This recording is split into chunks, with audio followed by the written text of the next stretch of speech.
नमस्कार दोस्तों, आज की बातचीत में आपका हार्दिक स्वागत है। आज की जो हमारी बातचीत है वो स्किल्स ऑफ किचन गार्डनिंग के ऊपर है। किचन गार्डन को बहुत सा भी जितने भी लोग करते हैं या दूर से देखते हैं उनकी बहुत सारे असमंजस भी होते हैं। मैं अपनी बात को यहाँ से शुरू करना चाहूँगा कि मैं जब लोगों से किचन गार्डनिंग की बात करता हूँ तो बहुत सारे लोग तो इस बात से ही दूर चले जाते हैं कि भाई किचन गार्डनिंग करेंगे तो बहुत सारे इंसेक्ट्स आ जाते हैं घर में, बहुत सारे चींटियाँ आ जाती हैं घर में, बहुत सारे मच्छर आ जाते हैं। So what they feel that कि जब किचन गार्डनिंग की जाती है तो जो उसके बाई प्रोडक्ट्स हैं वो उनको तंग करते हैं। दूसरा, किचन गार्डनिंग के लिए जब बात की जाती है तो लोगों अपने घरों में जगह कम होने की बात करते हैं। जब हम किचन गार्डन के फ़ायदे गिनाते हैं, उनको डिकम्पोजिशन की बात बताते हैं, वेस्ट मैनेजमेंट की बात बताते हैं, तो बहुत लोग कहते हैं जी उसमें से बहुत सारी बदबू आती है। बहुत सारे लोगों से बात होती है, वो कहते हैं जी हमें पता ही कुछ नहीं है। जिससे बात करते हैं वो किचन गार्डनिंग के बारे में कुछ अलग ही बताता है। तो एक यूनिफॉर्मिटी नहीं है जब किचन गार्डनिंग की गाइडलाइंस आती हैं। तो ये किस तरह की धारा बन गई है किचन गार्डन को लेकर, बहुत सारे लोगों के विचार बन गए हैं।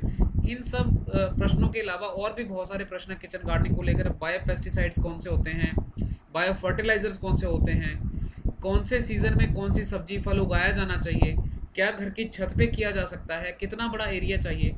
ये सभी किचन गार्डनिंग से जुड़े हुए मुद्दे हैं, प्रश्न हैं, और हम कोशिश करेंगे कि आज के सेशन में हम इन सब का डील कर सकें और इन सब से बात कर सकें। उसके लिए हमारे जो एक्सपर्ट हैं पुनीत अरोड़ा जी हमारे साथ हैं। ये अभी तक 300 से ज़्यादा वर्कशॉप्स किचन गार्डनिंग के ऊपर कर चुके हैं। इनके सिखाए हुए जो किचन गार्डनर्स हैं आज वो कमर्शियल किचन गार्डनिंग भी करते हैं। हमारा यहाँ जो आज का सेशन है वो कमर्शियल पॉइंट ऑफ व्यू से बिल्कुल नहीं है। आज का हमारा जो सेशन है वो किचन गार्डनिंग की स्किल्स को लेकर है। लेकिन अगर आप में से कोई उसका प्रश्न पूछना चाहेगा मार्केटिंग चैनल का तो वो ज़रूर टेकअप किया जाएगा at the end of session. मैं इससे पहले कि पुनीत अरोड़ा जी को बुलाऊं, एक बात मैं सभी पार्टिसिपेंट से कहता हूँ कि आप दो तरीके से पार्टिसिपेट कर सकते हैं। पहला, माइक ऑन करके आप भी प्रश्न पूछ सकते हैं सेशन के एंड पे या जब पुनीत अरोड़ा जी इन्वाइट करें। दूसरा, इस सेशन की चैट विंडो में भी आप प्रश्न लिख सकते हैं। जब भी एप्लीकेबल होगा आपका प्रश्न वहाँ से लिया जाएगा। तो मैं इसके साथ ही पुनीत अरोड़ा जी को इन्वाइट करता हूँ। सर आइए, फ्लोर आपका है। Thank you Arun ji. जैसे मैंने शुरू में बात करी कि मैं ये चाहूँगा कि ये सेशन जो है काफ़ी इंटरेक्टिव रहे। मैं शुरू करने से पहले ही सबसे पहले क्वेश्चंस ये पूछना चाहूँगा सब लोगों से, और अपना माइक ऑन करके एक एक करके बताएं कि आपको इस समय मेन किचन गार्डनिंग की प्रॉब्लम्स क्या आ रही हैं। और अगर नेक्स्ट मेरा जो होगा कि आपने उनको सॉल्व करने के लिए क्या किया या आप क्या रिकमेंडेशन सीख कर रहे हैं, क्या सजेशन सीख कर रहे हैं क्या इन प्रॉब्लम्स को सॉल्व करने के लिए। वाटर स्टैग्नेशन हो जाती है जी गमलों में, तो ठीक है, खुरपे से करने से भी कई बारी वो जाती नहीं है और तो फिर पौधे गल जाते हैं। ठीक है, वाटर स्टैग्नेशन के ऊपर हम बात करेंगे। नेक्स्ट पार्टिसिपेंट कोई और अगर क्वेश्चन कोई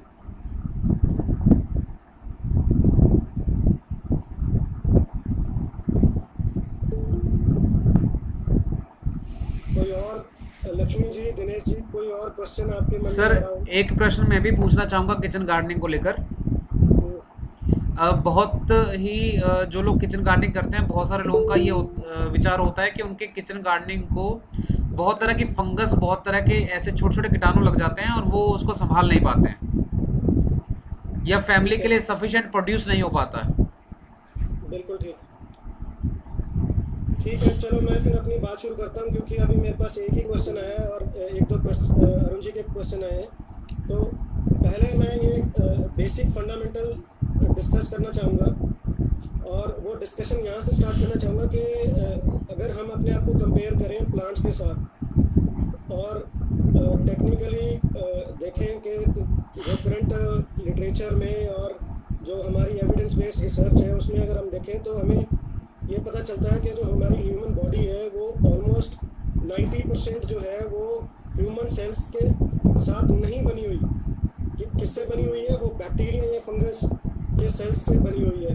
तो अगर हमारी बॉडी में मान लीजिए एग्जांपल के तौर पे 100 सेल्स हैं, तो अगर 100 सेल्स हैं तो उसमें से सिर्फ 10 सेल्स जो है 10 सेल्स जो है वो सिर्फ हमारे ह्यूमन सेल्स हैं। जो 90% जो सेल्स हैं वो बैक्टीरिया या फंगाई के हैं।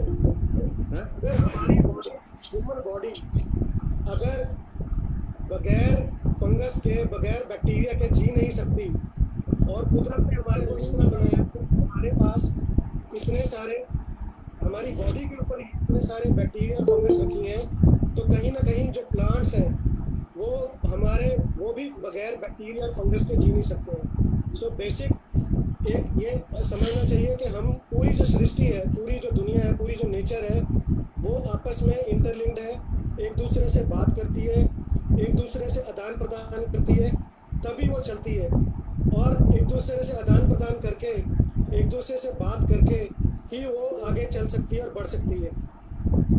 और इसके लिए हमें ये समझना पड़ेगा कि हम कुछ खाना खाते हैं, तो खाना खा के हमारे जो पेट है हमारा, वो खाना पचाता है, तो सबसे ज़्यादा कॉन्सेंट्रेशन हमारे जो बैक्टीरिया फंगाई की है वो हमारे ये डाइजेस्टिव सिस्टम में है। बाकी एरिया में भी है हमारी फंगस, बाकी एरिया में भी हमारी बैक्टीरिया है, बहुत सारी बैक्टीरिया हमारी बॉडी में, हमारी आइज़ में भी होता है, नोज में भी होता है, ईयर्स में भी होता है, हमारे सिर पे भी होते हैं, हर जगह, हमारे हाथों में, हर जगह पे बैक्टीरिया फंगस लगा रहता है। इसी तरह ये सारे जो हैं हमारे को हेल्प कर रहे होते हैं हमारे को जीवन जीने में। तो जो प्लांट्स हैं उनके पास कोई इस तरह का डाइजेस्टिव सिस्टम नहीं होता जिस तरह का इंसानों के पास होता है। उनका डाइजेस्टिव सिस्टम जो है वो एक्सटर्नल होता है, मतलब उनके शरीर के बाहर होता है। जैसे हमारा डाइजेस्टिव सिस्टम खाने को पचाने के लिए उसको तोड़ता है, उसको स्मॉलर मॉलिक्यूल्स में बनाता है, बड़े बड़े कार्बोहाइड्रेट्स को छोटे सिंपल कार्बोहाइड्रेट्स में कन्वर्ट करता है, और फिर मॉलिक्यूलर और सेलुलर लेवल पे हम उसको ऑब्जॉर्व करते हैं। तो इसी तरह जो प्लांट है, जो ट्रीज़ हैं, वो भी, उनको भी सेलुलर लेवल पे ही मटेरियल चाहिए ताकि वो न्यूट्रिशन ले पाए और आगे चल पाए। मैं ठीक कह रहा हूँ? सबको ठीक समझ आ रहा है?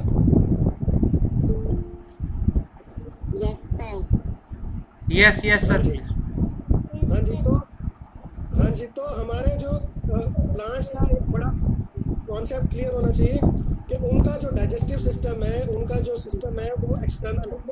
तो एक्सटर्नल सिस्टम में उनको कौन मदद कर रहा है खाना पचाने में, खाना उनके यहाँ बॉडी में पहुँचाने में? तो वो कर रहे हैं बैक्टीरिया और फंगाई। तो बैक्टीरिया और फंगाई जो है अगर हमारे सॉइल में नहीं है तो वो सॉइल ऑटोमेटिकली एक ऐसी सॉइल है जो बिल्कुल कुछ नहीं, मतलब जैसे उसके अंदर जीवन नहीं है, तो वो कुछ हमारी मदद नहीं कर पा रही, हमारे वो प्लांट्स को मदद नहीं कर पा रही है।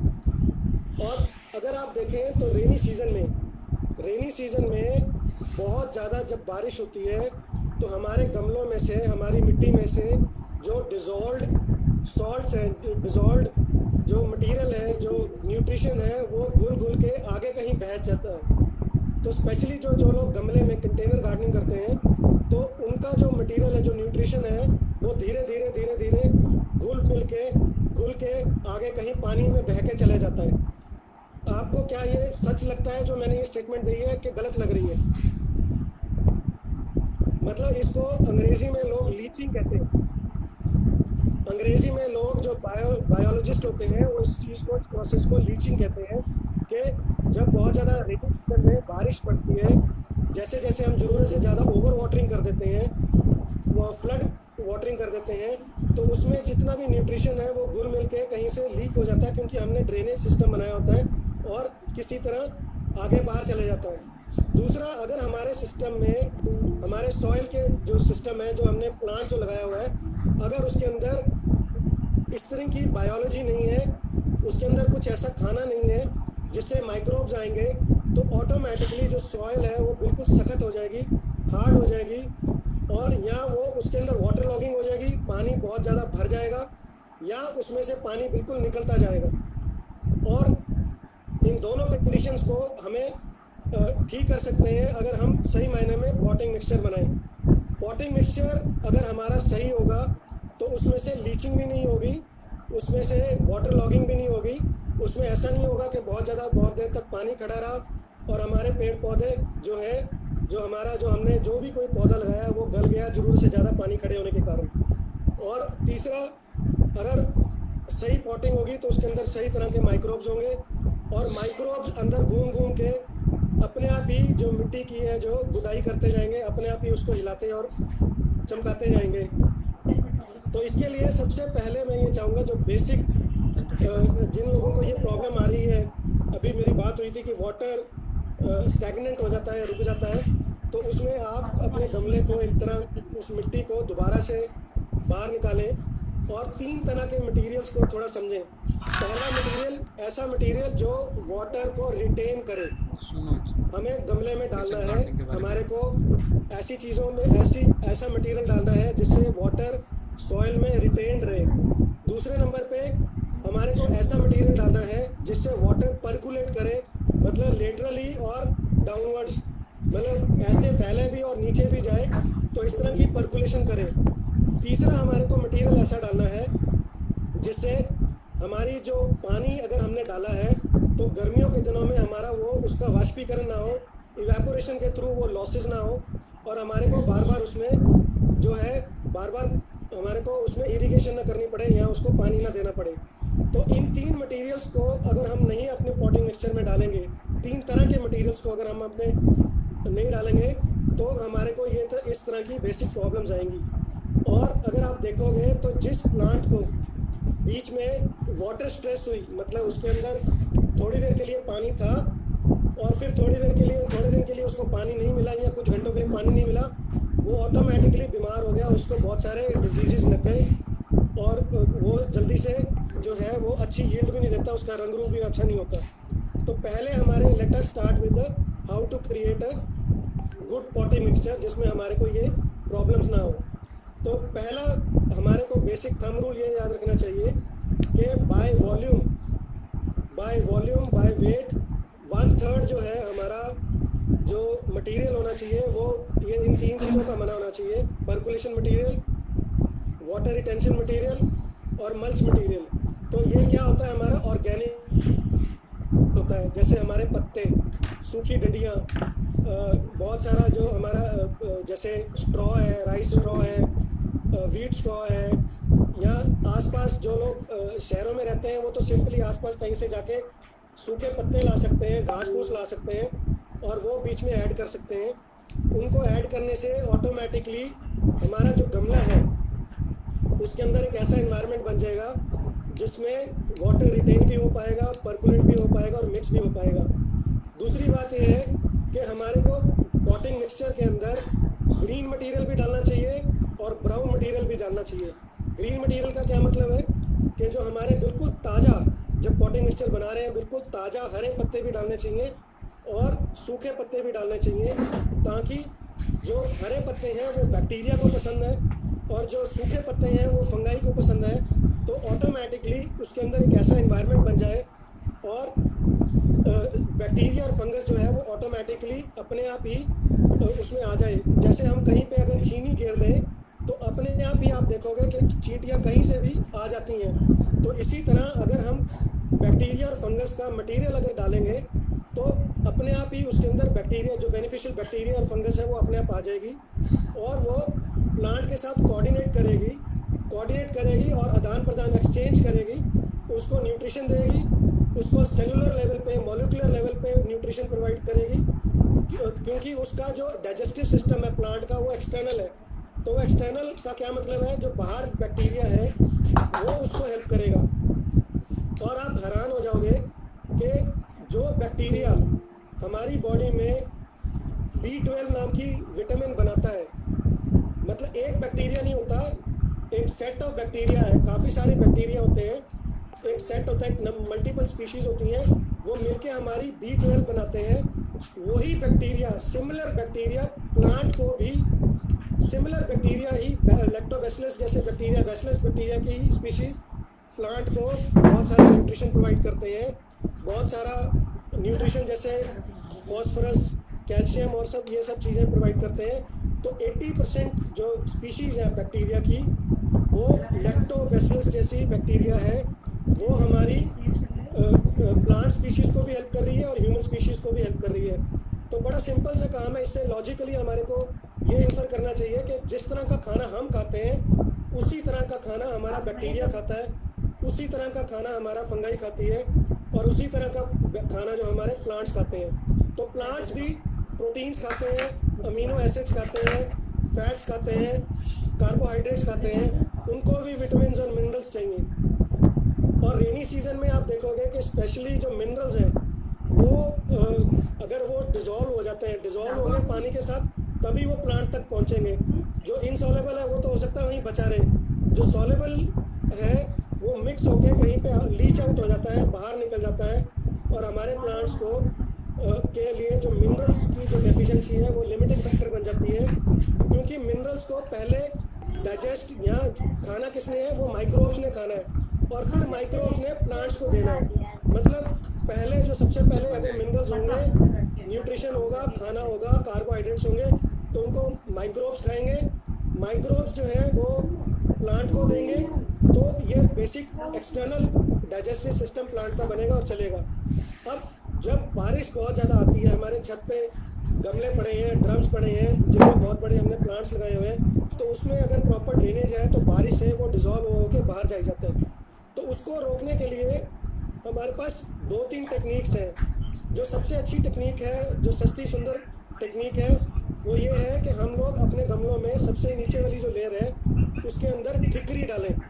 ठिकरी क्या होती है, जो हमारी red brick, broken red brick है, उसके जो छोटे छोटे पीसेज हैं, या जो ब्रोकन हमारे टेराकोटा के जो हमारे गमले हैं उनका जो पीसेज हैं, अगर हम उनको उनकी एक पूरी एक नीचे लेयर डालें जहाँ से ड्रेनेज होती है, ताकि पानी जो बारिश का पानी है या जो हमने पानी दिया है पौधे को वो निकल भी जाए, और लेकिन वहाँ पे पानी उसमें रिटेन भी रहे, और जो एक तरह का वो फिल्टर बन जाए ताकि वो मिनरल्स को वहाँ से जाने ना दे। और अगर हम चाहते हैं माइक्रो लेवल पे, बहुत माइक्रोस्कोपिक लेवल पे अगर हम चाहते हैं कि हमारा न्यूट्रिशन ना जाए, क्योंकि पानी के अंदर डिफरेंट लेवल्स के मिनरल्स होंगे, न्यूट्रिशन होगा, कुछ जो होगा वो बहुत बारीक हो चुका होगा, मॉलिक्यूलर लेवल पे हो चुका होगा, डिज़ोल्व हो चुका होगा, कुछ जो अभी वो कोलाइडल सॉल्यूशन बना होगा, जिसके अंदर पार्टिकल्स को हम अपनी नेकेड आई से देख भी पा रहे हैं, वो उसका कुछ ना कुछ 5 माइक्रोन या 10 माइक्रोन का साइज़ होगा, कुछ का बहुत बड़ा साइज़ होगा।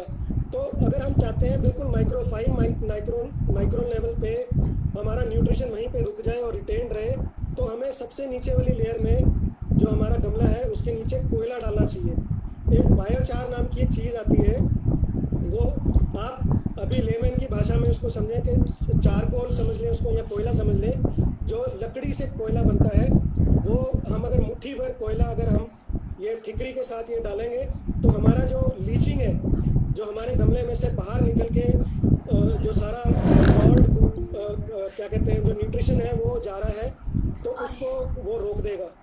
दूसरी बात ये समझें कि जो बारिश का जो सीज़न है, इसके अंदर प्लांट्स को भी डायसेंट्री हो जाती है। प्लांट्स को कैसे डायसेंट्री हो जाती है, हमारे को भी तो डायसेंट्री हो जाती है ना। हमारे को इन्फेक्शन हुई तो डायसेंट्री का क्या मतलब है, हमारी बॉडी से हमारा जो खाना है वो किसी तरह बाहर निकली जाता है, बहुत ज़्यादा, बहुत तेज़ी से। तो जब हम ये चाहते हैं कि डायसेंट्री को रोकना, तो हमें क्या करना चाहिए, हमारे को बहुत ज़्यादा और पानी पीना चाहिए। हमारे को डॉक्टर क्या कहता है, हमारे को ORS लेना चाहिए। ORS का क्या मतलब है कि जिसके अंदर बहुत सारे सॉल्ट्स और चीनी मिक्स की हुई है। तो हमारे को प्लांट्स को भी रेनी सीजन में इलेक्ट्रोलाइट्स देने चाहिए, मतलब प्लांट्स को ORS देना चाहिए। एक ऐसा बायो फर्टिलाइज़र देना चाहिए, एक मिनरल बेस्ड बायो फर्टिलाइज़र देना चाहिए जो प्लांट्स के इलेक्ट्रोस्टैटिक पोटेंशियल को बिल्कुल बरकरार रखे। जैसे हमारी बॉडी में अगर हमारी पोटेशियम, हमारे अगर इलेक्ट्रोड्स जो हैं वो जो अगर डिस्टर्ब हो जाते हैं, तो आप देखिए कि डायसेंट्री के कारण भी दुनिया में हज़ारों लोग मरते हैं, और सबसे ज़्यादा जो दिक्कत होती है वो उन्हीं लोगों को होती है जो खुद कमज़ोर होते हैं और किसी तरह डायसेंट्री को रोक नहीं पाते हैं, या ऐसे जिसमें हमारे को बहुत ज़्यादा हमारी बॉडी में से न्यूट्रिशन बाहर निकलता जा रहा है, हम खाते जा रहे हैं फिर भी हमारी बॉडी को न्यूट्रिशन निकलता जा रहा है। और जब तक डायसेंट्री का जो हमारी इन्फेक्शन है उसको हम रोकेंगे नहीं, तब तक वो हमारी बॉडी से वो निकलता जाएगा और हम जो है कमज़ोर रहेंगे। तो इसी तरह जब हमारे जो गमले हैं रूफ टॉप पे पड़े हैं, हमारे बाहर पड़े हैं, जब उसमें बहुत ज़्यादा बारिश हो रही है और हमने उसमें धीरे धीरे सारा मटेरियल जो है बारिश घुल घुल के बाहर निकलता जा रहा है, एक तरह की गमले को डायसेंट्री लगी हुई है, उसको एक तरह का जिसको कहते हैं कि पॉटियाँ लगी हुई हैं उसको, और उसमें से न्यूट्रिशन बाहर आ रहा है, तो उसको रोकने के लिए मैं सबको ये कहूँगा कि रेनी सीजन में सारे प्लांट्स को एक ORS देना चाहिए। और वो ORS कैसे बनेगा, आप सिंपली 2-3 तरह के सॉल्ट्स लें, जैसे ब्लैक सॉल्ट होता है, एक पिंक सॉल्ट होता है, एक वाइट सॉल्ट होता है, या एक एप्सम सॉल्ट होता है। ये 4-5 तरह के एक चम्मच सॉल्ट लें, 20 लीटर पानी में डालें, और करीबन 1 कड़छी मतलब करीबन 20-25 ग्राम जो है मीठा डालें, उसमें गुड़ डालें, इनको घोलें और अपने प्लांट्स को लगातार रेनी सीजन में हर हफ्ते 15 दिनों में देते रहें जब तक मानसून सीजन चल रहा है। इससे क्या है कि प्लांट में जो सॉइल है उसके अंदर इलेक्ट्रोड्स बने रहेंगे, और इलेक्ट्रोड्स बने रहने से जो है उसके अंदर बायोकेमिकल रिएक्शन चलता रहेगा। ज़रूरत से ज़्यादा पानी आने से, वाटर लॉगिंग होने से उसके अंदर जो इलेक्ट्रोस्टैटिक पोटेंशियल है, जिससे केमिकली जो प्लांट ने बायोकेमिकल रिएक्शन करके न्यूट्रिशन अब्जॉर्ब करना है वो रुक जाता है। और जो आप ये समझो जो सॉइल है वो एक तरह का न्यूट्रल हो जाती है।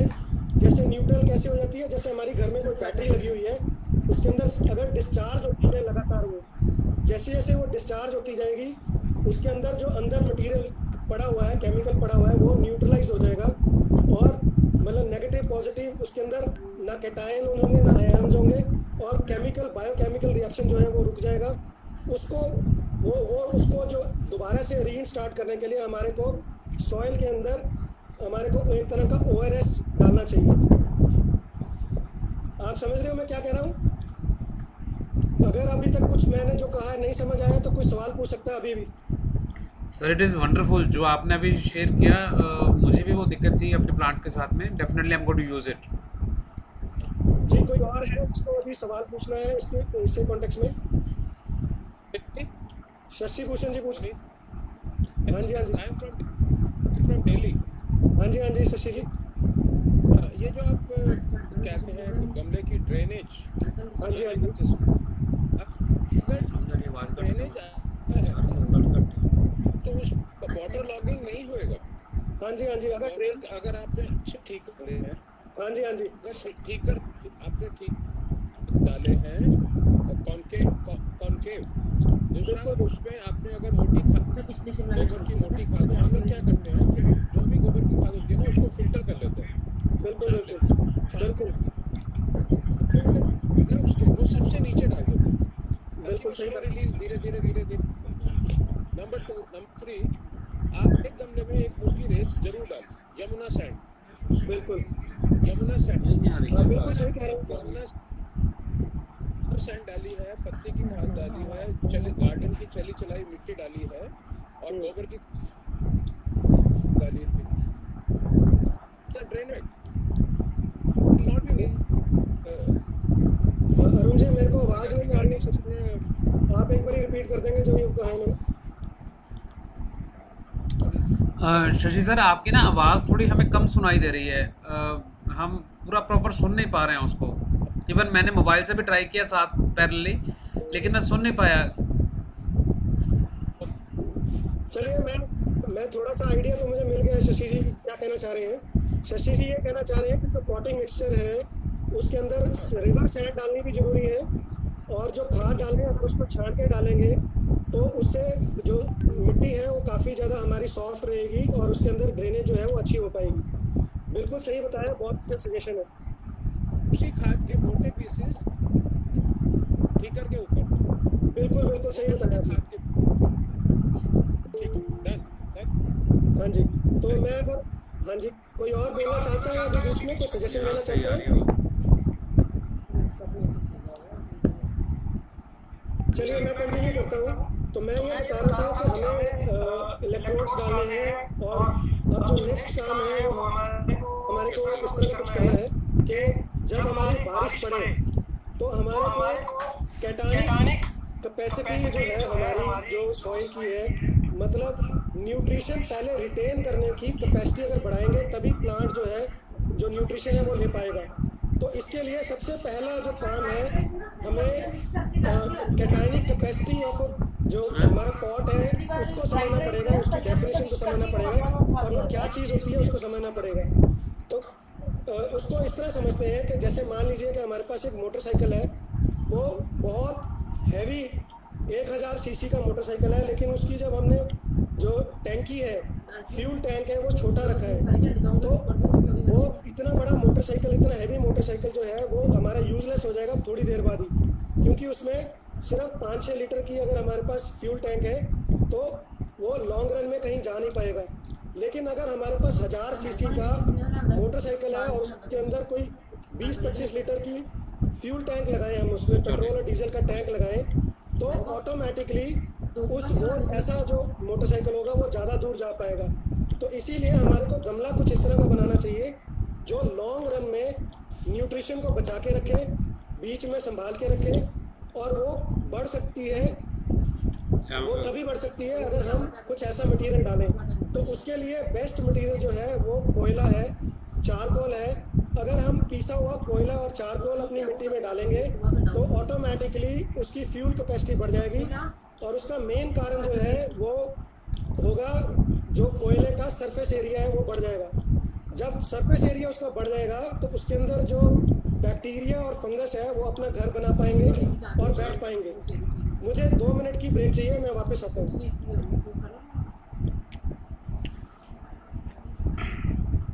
जब तक सर ने ब्रेक लिया तब तक हम लोग ज़रा डिस्कशन कर सकते हैं। आपकी कोई ऑब्जर्वेशन हो तो आप हमें बताएं कि आप किचन गार्डनिंग में कितने सक्सेसफुल हुए। अगर आपको लगा है कि थोड़ा और अनाउंसमेंट की ज़रूरत है तो कैसे।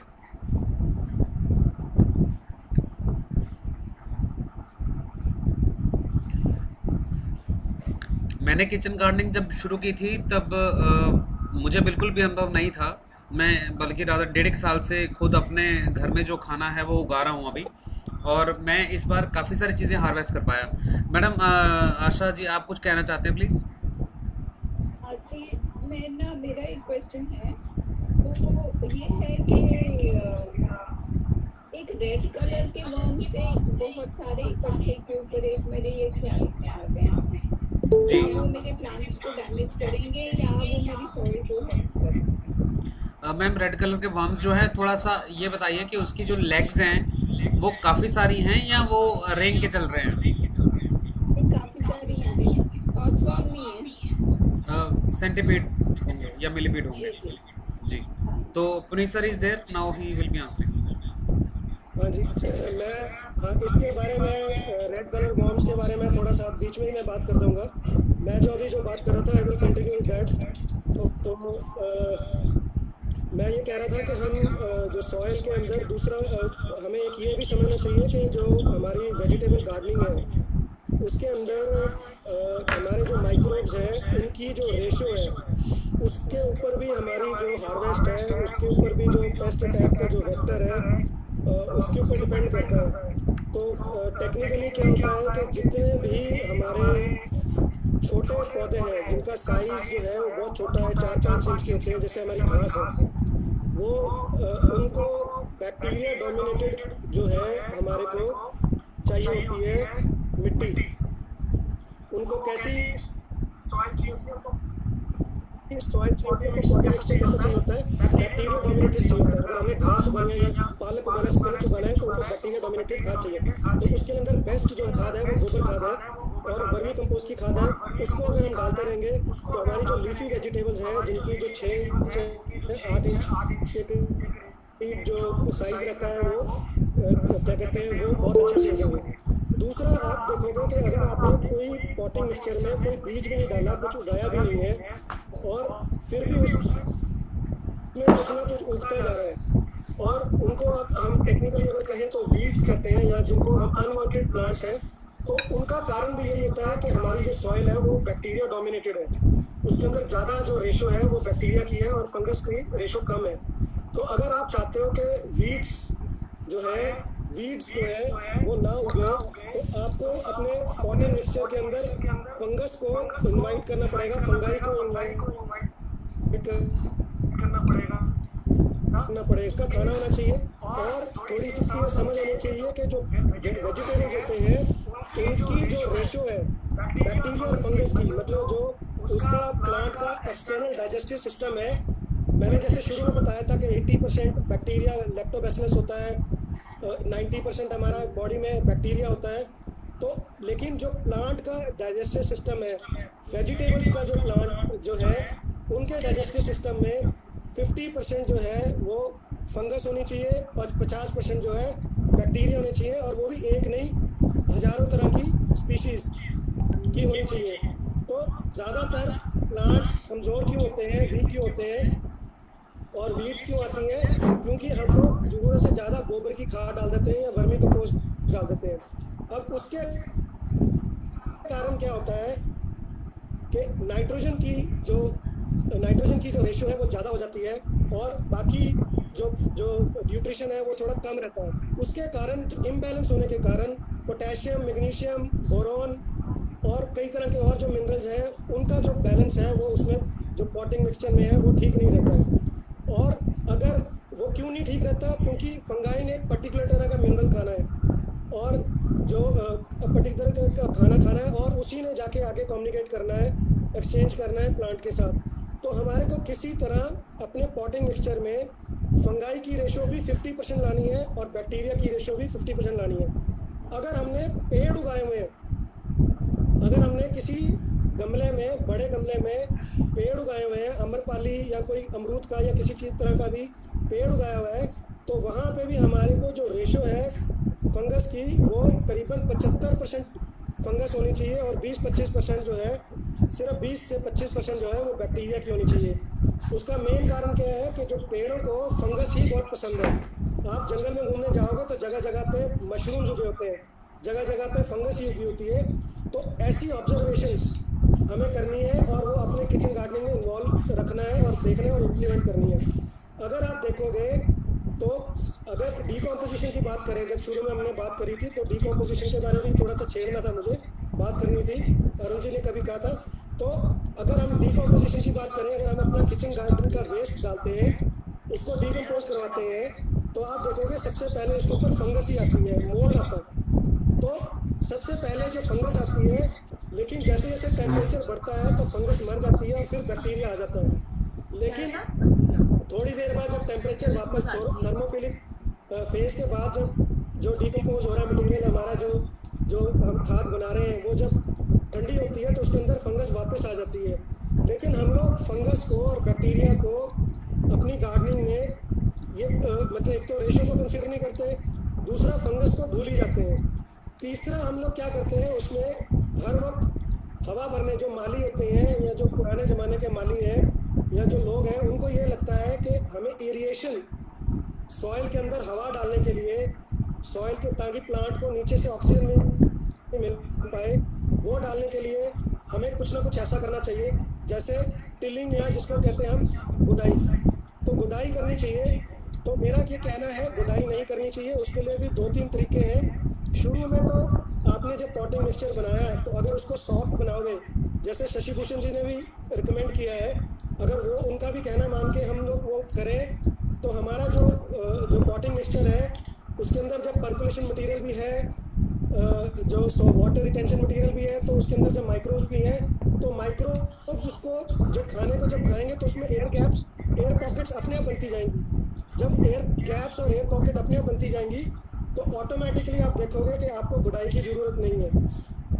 और अगर आपको लगता है कि किसी कारण भी आपको लग रहा है कि आपके प्लांट की रूट्स को ऑक्सीजन कम मिल रही है, मतलब प्लांट्स गल रहे हैं या उनको हवा नहीं मिल रही है, तो मेरा सजेशन एक यही है कि हाइड्रोजन पेरोक्साइड नाम का एक मटेरियल आता है, वो आप केमिस्ट की शॉप से ला सकते हो और 20 लीटर में उसका सिर्फ 10 ml डाल के उससे पानी से इरिगेट करोगे तो आपके प्लांट के रूट्स को ऑटोमेटिकली ऑक्सीजन मिलेगी। एक तरीका तो ये है।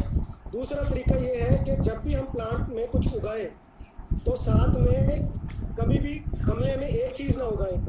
तो एक मेन आपका प्लांट होगा, जैसे मान लीजिए आपने बैंगन उगाया, एक मेन प्लांट होगा, उसके नीचे अगर आप धनिया उगाओगे या पुदीना उगाओगे या कोई लीफी वेजिटेबल उगाओगे, तो जब भी वो उगाओगे एक तो उससे वाष्पीकरण नहीं होगा, वो ग्रीन मल्च बन जाएगा।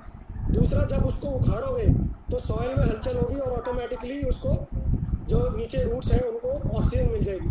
तो हमें इस तरह की टेक्निक्स फॉलो करके बगैर गुडाई के हमें जो है अपने गमले को सर्वाइव करना आगे चलाना चाहिए। और सबसे बड़ा कारण मैं जो मना करता हूँ कि गुडाई नहीं करनी है, उसका सबसे बड़ा कारण ये है कि जो बैक्टीरिया और फंगस है वो अपना घर बना रहा है। जब हमने उसके अंदर इस तरह का मटेरियल डाला है, ठिकरी डाली है, कोयला डाला है, हमने उसके अंदर खाना डाला है, ये सब मटेरियल डाला है जिससे वो खाना खाएंगे, तो ऑटोमेटिकली वो उन्होंने अपना घर बना लिया और वो सारी ज़िंदगी के लिए घर बनाया उन्होंने। अब ये तो है नहीं कि हर 15 दिन बाद, कोई 10 दिनों बाद, हफ्ते बाद आके उसकी गुडाई करें, उसके घर को तोड़ दें। तो जितना हम अपने घर को तोड़ेंगे, उनके घर को तोड़ेंगे, उतना उनका सिम्बियोटिक रिलेशनशिप, वो एक डाइजेस्टिव सिस्टम की तरह काम नहीं कर पाएंगे प्लांट के साथ और किसी तरह उस तरह चल नहीं पाएंगे। और स्लोली एंड ग्रेजुअली हमारा जो सिस्टम है वो हर बारी ज़ीरो पे चले जाएगा। जितनी बायो एक्यूमुलेशन, जो पॉजिटिव बायो एक्यूमुलेशन होनी थी या मिनरलाइजेशन होनी थी, वो रुक जाएगी। जो उनका एक्सचेंज है वो जो है वो एक्सचेंज ऑफ मिनरल्स है या एक्सचेंज ऑफ गुड्स है, जो प्लांट और बैक्टीरिया फंगस में होना है वो रुक जाएगा। तो मेरा सजेशन यही है कि आप किसी तरह प्लांट में इस तरह की मिट्टी ले, ध्यान रखें कि उसके अंदर सॉइल वाटर रिटेन हो, उसके अंदर माइक्रोब्स जी पाएँ और आगे किसी तरह उसके अंदर जो बैक्टीरिया और फंगस की जो रेशियो है वो मेंटेन कर पाएँ और आगे चल पाएँ। अभी तक जो मैंने बात करी है, अगर किसी के मन में सवाल आया है वो पूछ लें। बाकी जो पेस्ट और उसका जो सवाल है वो मैं थोड़ी देर रुक के ले रहा हूँ। एक दो सवाल मैं और चाहता हूँ कि पेस्ट से रिलेटेड अगर कोई है तो आ जाए। हाँ जी,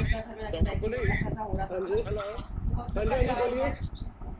स्लग्स जो है ना, स्लग्स होंगे, हाँ जी, ये बरसात बहुत ज़्यादा हो जाते हैं। जी जी जी, पे भी वेट स्लग्स आएंगे, तो स्लग्स का फॉरेन में तो बहुत डिफरेंट इलाज है, पर इंडिया में स्लग क्या किया जाए? देखिए स्लग्स के लिए मैं ये कहूँगा कि आप एक छोटा सा शैलो सा कोई बर्तन ले लें और उसके अंदर थोड़ा सा मीठा हल्का सा दूध डाल दें। हाँ, करेक्ट। तो वो स्लग्स जो है उसकी तरफ अट्रैक्ट होके उसमें चले जाएंगे और फिर आप उनको हैंड पिक करके कहीं रिमूव कर सकते हो। ठीक है।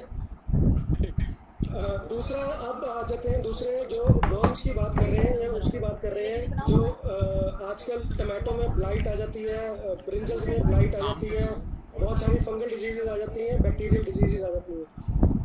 तो बेसिकली मैं आपको ये सजेस्ट करता हूँ कि 3-4 तरह के हमारे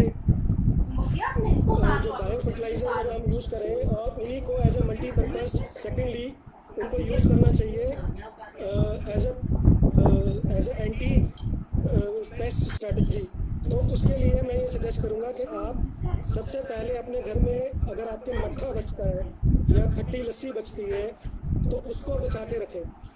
तो अगर आप खट्टी लस्सी, मट्ठा अगर बचा के रखेंगे और उसको 10-15 दिनों के लिए क्या कहते हैं फर्मेंट कर लेंगे और उसको अगर यूज़ करेंगे तो बहुत सारी प्रॉब्लम्स आपकी सॉल्व हो जाएंगी।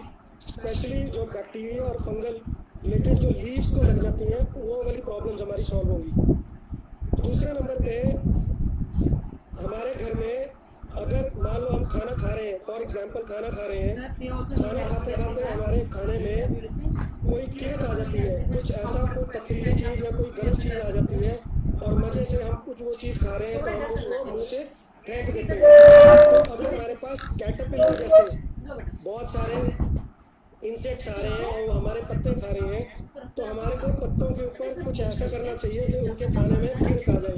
तो उसके लिए बेस्ट स्ट्रेटजी यही है कि हम उसके ऊपर जो है राख, ऐश स्प्रिंकल करते जाएंगे तो उन पत्तों पे स्लोली एंड ग्रेजुअली क्या होगा कि उनके खाने में कीड़क आ जाएगी और वो पत्तों को ज़्यादा नहीं खाएंगे। दूसरा, रिसर्च ये बताती है कि ये जो प्लांट्स हैं इनका कोई रिश्ता होता है, कुछ मीनिंग होता है इन वॉर्म्स के साथ भी, लेकिन एक पर्टिकुलर थ्रेशोल्ड के बाद वॉर्म्स अगर ज़्यादा हो जाए तो दिक्कत होती है। लेकिन अगर प्लांट 1/3 अपने पत्ते गंवा भी देता है, कैटरपिलर उसको खा भी देता है, तो उसका ज़्यादा कोई खास असर यील्ड पे नहीं होता है। तो ये कई एक्सपेरिमेंट्स करे हैं कई रिसर्चर्स ने, उन्होंने एक्चुअली पत्तों को काट दिया और फेंक दिया, 1/3 उसको रखा, उनको प्रून करते गए, लेकिन ओवरऑल उन्होंने देखा कि अल्टीमेटली जो प्लांट है वो अपनी यील्ड रिकवर कर जाता है, उतनी उनको रिकवरी मिल जाती है एंड समहाउ बढ़ जाता है, ये जो है सेम लेवल पे आ जाता है। दूसरा ये समझ में आना चाहिए हमारे को, जैसे हमेशा ये समझना चाहिए, एनालॉजी ये लेना चाहिए कि जिस तरह हम, अगर हमारे में विटामिन सी की कमी है तो विटामिन डी की कमी है, विटामिन कई तरह की विटामिन की कमी है, तो इसी तरह प्लांट में अगर मिनरल डेफिशिएंसी है, विटामिन की कमी है, तो वो कई तरह की बीमारियों से हमेशा वो उनको प्रॉब्लम रहेगी। तो जब भी कोई कमज़ोर होगा तो वहाँ पे अपॉर्चुनिस्टिक बैक्टीरिया और फंगस जो है वो आएगी और प्लांट को बीमार कर देगी। तो पहला काम आपका ये है कि न्यूट्रिशन लेवल जो है वो प्लांट का, जो सॉइल के अंदर, जो फीड द सॉइल, जो सॉइल को फीड करना जरूरी है। और उसके लिए मैं फर्दर ये सजेस्ट करूँगा कि खट्टी लस्सी और ऐश के बाद नेक्स्ट जो है, आप घर में एक चीज़ आती है जिसको कहते हैं सुहागा। सुहागा जानते हैं जो अरुण जी, ये जो है सुहागा को मुझे नहीं पता कि दूसरे एरिया में क्या कहते हैं। ये पंसारी की दुकान से होता है, जब हमारे खांसी लग जाती है तो सुहागा नाम की एक चीज़ हमारे को दी जाती है। जी बिल्कुल, मैंने सुना हुआ। तो और मेरे को याद भी था कि इसको केमिकली क्या कहते हैं, पर अभी थोड़ी देर में याद आ जाएगा, मैं शेयर करता केमिकली हूँ। ये बोरोन है, केमिकली जो है वो बोरोन है। और सुहागा को लेके हमें उसको तवे पे थोड़ा सा गर्म करके उसको गोबर की खाद में थोड़ी देर मिक्स करके छोड़ के 10-15 दिनों बाद वो वाली अगर खाद हम डालेंगे तो बहुत सारी जो प्रॉब्लम्स हैं, डिजीज़ हैं, वो हमारी नहीं होंगी related to fungus and bacteria. तो एक तरीका ये है उसको कंट्रोल करने का, और स्पेशली ये मैं रिकमेंड करूँगा रेनी सीजन में करने के लिए। दूसरा, इसके अलावा अगर आपको बहुत सारे चींटियाँ दिखती हैं, चींटियाँ अगर सॉइल में घूम रही हैं तो कोई खास दिक्कत की बात नहीं है, लेकिन अगर चींटियाँ प्लांट के बॉडी पे घूम रही हैं तो आपको थोड़ा सा ध्यान रखना है और एक ऐसा बायो फर्टिलाइज़र बनाना है, एक ऐसा एंटी पेस्ट स्ट्रैटेजी बनानी है जिससे ये ऑटोमेटिकली ये जो एंड्स की मैनिफेस्टेशन है वो थोड़ी स्लो हो जाए। क्योंकि जहाँ पे चिड़िया है तो इसका मतलब वहाँ पे दूसरे कीटाणु जो लिक्विड सकिंग जो कीटाणु हैं वो वहाँ पे होंगे। और उसके लिए मैं ये रिकमेंड करूँगा कि आप घर में जो भी वेस्ट है आपका, जो अदरक के छिलके हैं, लहसुन के छिलके हैं, मिर्ची है जो बच जाती है, जो हल्दी है, जितनी भी कड़वी चीज़ें हैं, उनको आप सिंपली मिक्सी में ग्राइंड करके और एक बोतल में डाल के और साथ में नमक डाल के उसको अगर 10-15 दिनों के लिए फर्मेंट कर दें और उसको फिर छान के अगर स्प्रे करते जाएं हर हफ्ते, तो ऑटोमेटिकली आप देखेंगे कि आपकी जो ये चींटियाँ हैं और जो ये आपकी जो ये आपके जो लिक्विड सकिंग, जो नेक्टर सकिंग या जो स्टेम में जो सब कर लेती हैं, सैप सकिंग जो इंसेक्ट्स हैं वो कम से कम हो गए। और ये बेसिकली एक और तरीका है जो जिसमें आप अगर एप्सम सॉल्ट यूज़ करेंगे तो मैग्नीशियम की जब डेफिशिएंसी को अगर आप ओवरकम करेंगे तब भी ये बहुत कम होगी। तब आप स्पेशली आप देखोगे कि फंगल डिजीज़ कम लगेंगी, क्योंकि जो मैग्नीशियम है वो सेल वॉल में, प्लांट की सेल वॉल में यूज़ होता है। और सबसे इम्पॉर्टेंट चीज़ जो है हमारे को ये समझना चाहिए कि कोबाल्ट नाम का जो एक मिनरल है वो बहुत ज़्यादा इम्पॉर्टेंट होता है फोटोसिंथेसिस में, क्योंकि वो सेंट्रल होता है, जो केमिकल उसका फार्मूला है उसके अंदर। तो कोबाल्ट की जो अगर कमी होगी, डेफिशिएंसी होगी, तब भी बहुत ज़्यादा दिक्कत होगी। उसके अंदर जो फोटोसिंथेसिस है वो थोड़ा स्लो रहेगा। उसके अंदर जो कार्बोहाइड्रेट्स हैं वो कंपाउंड जो है, मतलब जो कार्बोहाइड्रेट्स के बाद उसको लिपिड्स में कन्वर्ट होना है, हायर मॉलिक्यूल्स, हार्ड मॉलिक्यूल्स में कन्वर्ट होना है, तो वो नहीं हो पाता है। अगर वो कोबाल्ट अगर उसमें होगा, हमारी सॉइल के अंदर होगा, और कोबाल्ट को जो बैक्टीरिया और फंगस है अगर उसको वो उसको मिनरलाइज करेगा, उसको खाएगा और फिर प्लांट को देगा, तभी आपको ये बैक्टीरियल और ये फंगस की जो बीमारियां हैं ये कम से कम होंगी। तो इन्हीं चीज़ों के साथ अगर आप कुछ ये स्ट्रैटेजीज फॉलो करेंगे और स्पेशली इस रेनी सीजन में, तो आपको दिक्कतें कम आएंगी। सर मेरा मैं फिर एक करूँगा। यहाँ प्रश्न है। अभी जी। प्रोफेसर साहब ने भी पूछा था कि सेंटीपीड और मिलीपीड को लेकर, ठीक उसी तरह दीमक और चींटी को लेकर भी थोड़ा कन्फ्यूज़न हमेशा से रहता है। आप कई बार कहते हैं कि ये चीज़ें अच्छी हैं, तो जी। अभी भी आपने कहा कि चींटियाँ अगर प्लांट के ऊपर घूम रही हैं तो अच्छी नहीं है, लेकिन अदरवाइज़ अगर सॉइल में तो अच्छी हैं। तो हाँ, मैम का भी प्रश्न इसी से जुड़ा हुआ था कि जो सेंटीपीड और मिलीपीड्स हैं वो सॉइल में हैं, तो थोड़ा अगर आप उसको भी टच कर सकें अभी। तो पहली बात तो ये है कि हमारी साउथ इंडिया की कुछ यूनिवर्सिटीज़ ने सेंट्रीपीड और मिलीपीड के ऊपर रिसर्च करी है और सेंट्रीपीड और मिलीपीड से खाद बनाई है। जैसे अर्थवॉर्म्स के साथ वर्मी कंपोस्ट बनाई है लोगों ने, कई सालों से बना रहे हैं।